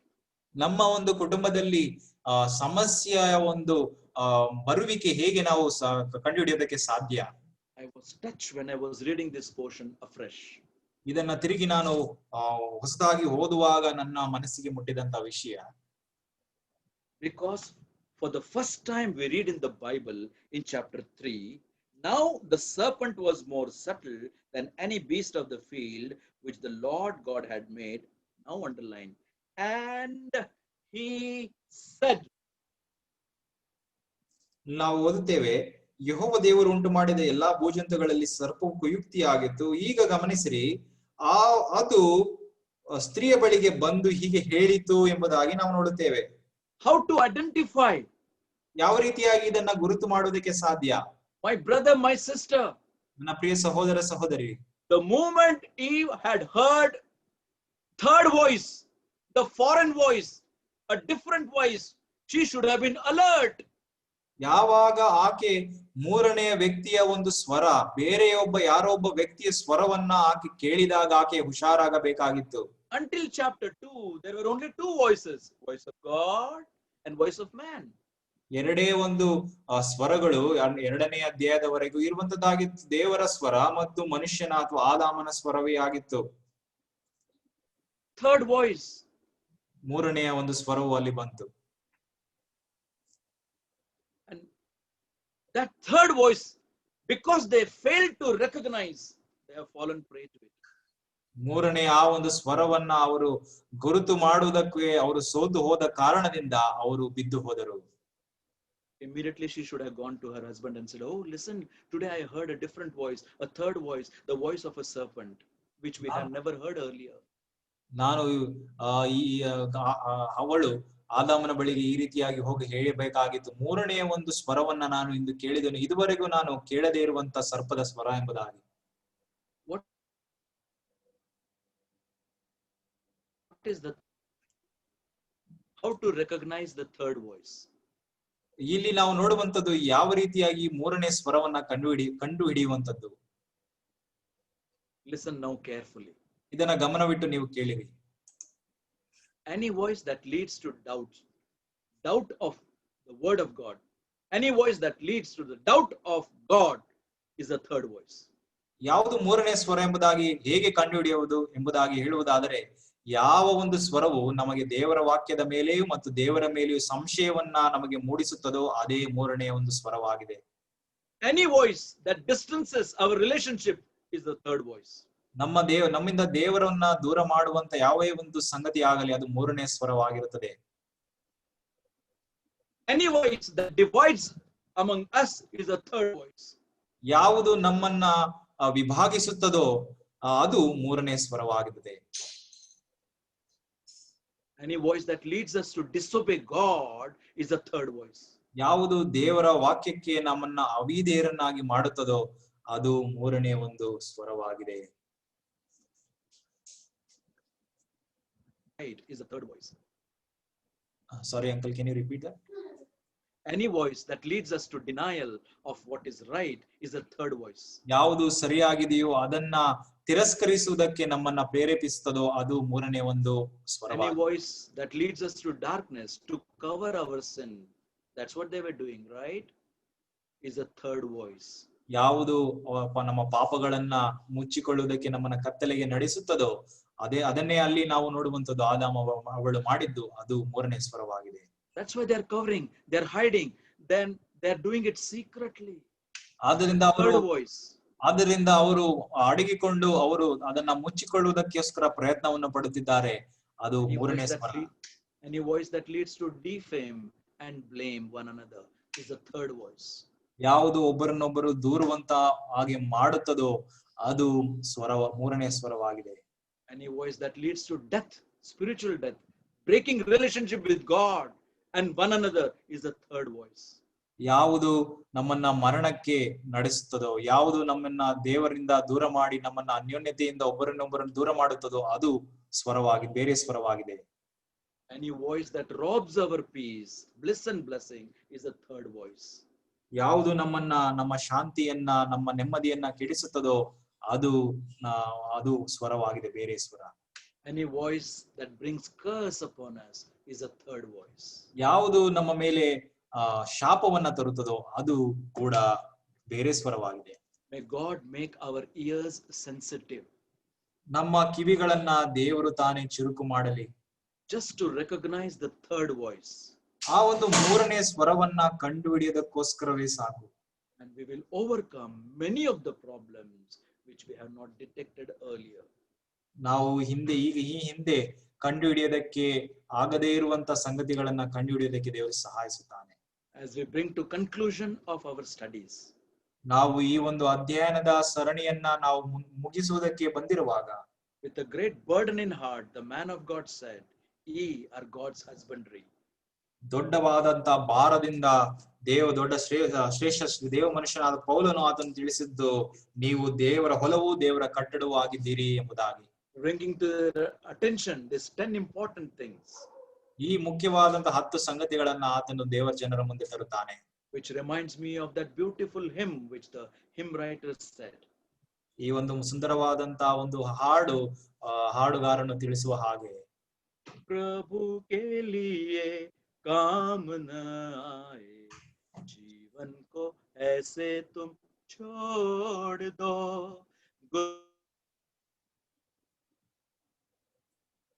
गुलशन को न देवे, फूलों को ऐसे तुम तोड़ दो, गुलशन में रहकर खुशबू न देवे, फूलों को ऐसे तुम तोड़ दो, प्रभु के लिए काम न आए, जीवन को ऐसे तुम छोड़ दो.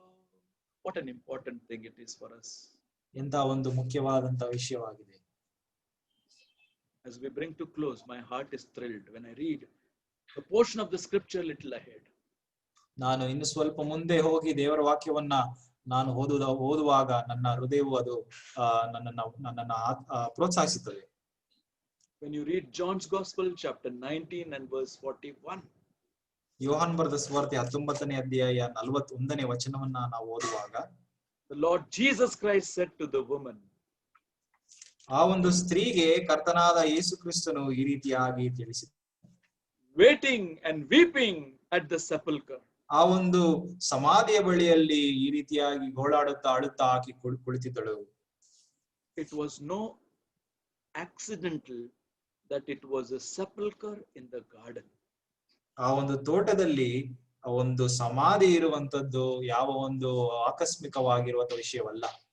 It was the fulfillment of the prophecy.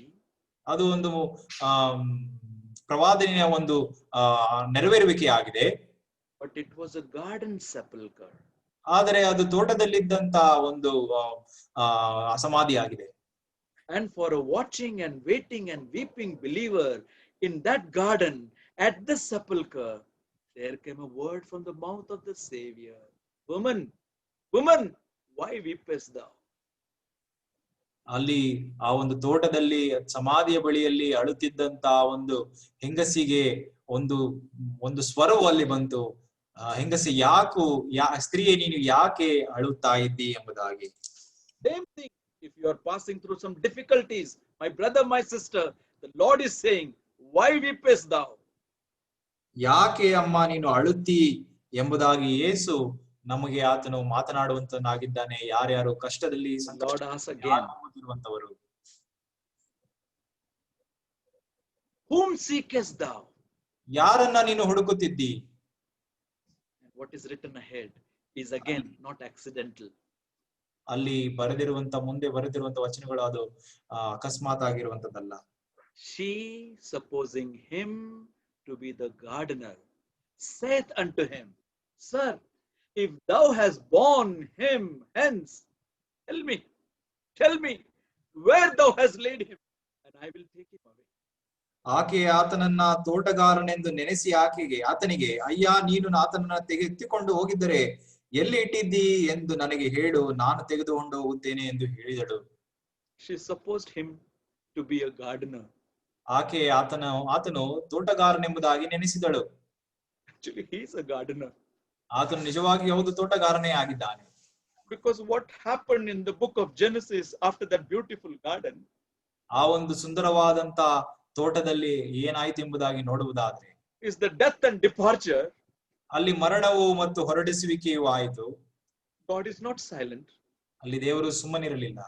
You come to the end of book of Genesis. ಆದಿಕಾಂಡ ಪುಸ್ತಕದ ಕೊನೆಯದಕ್ಕೆ ನೀವು ಬರುವುದಾದರೆ, you read about coffin, you read about graveyard. ಅಲ್ಲಿ ಸಮಾಧಿಯ ಕುರಿತಾಗಿ ಹೂಣುವಿಕೆ ಕುರಿತಾಗಿ ಅಲ್ಲಿ ನೋಡುತ್ತೇವೆ.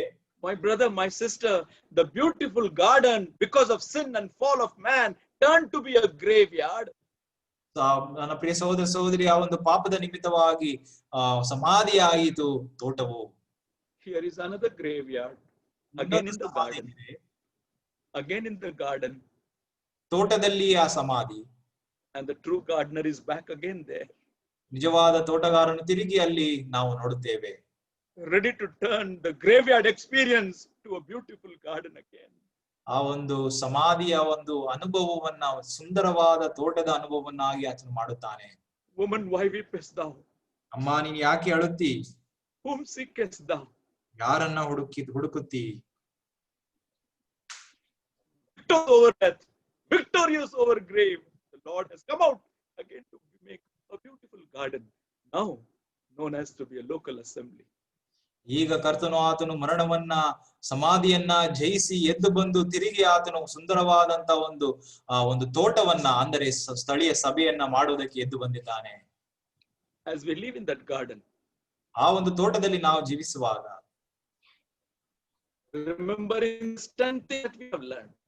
ಈ ಒಂದು 10 ವಿಷಯಗಳನ್ನ ನಾವು ಜ್ಞಾಪಕ ಮಾಡಿಕೊಂಡು,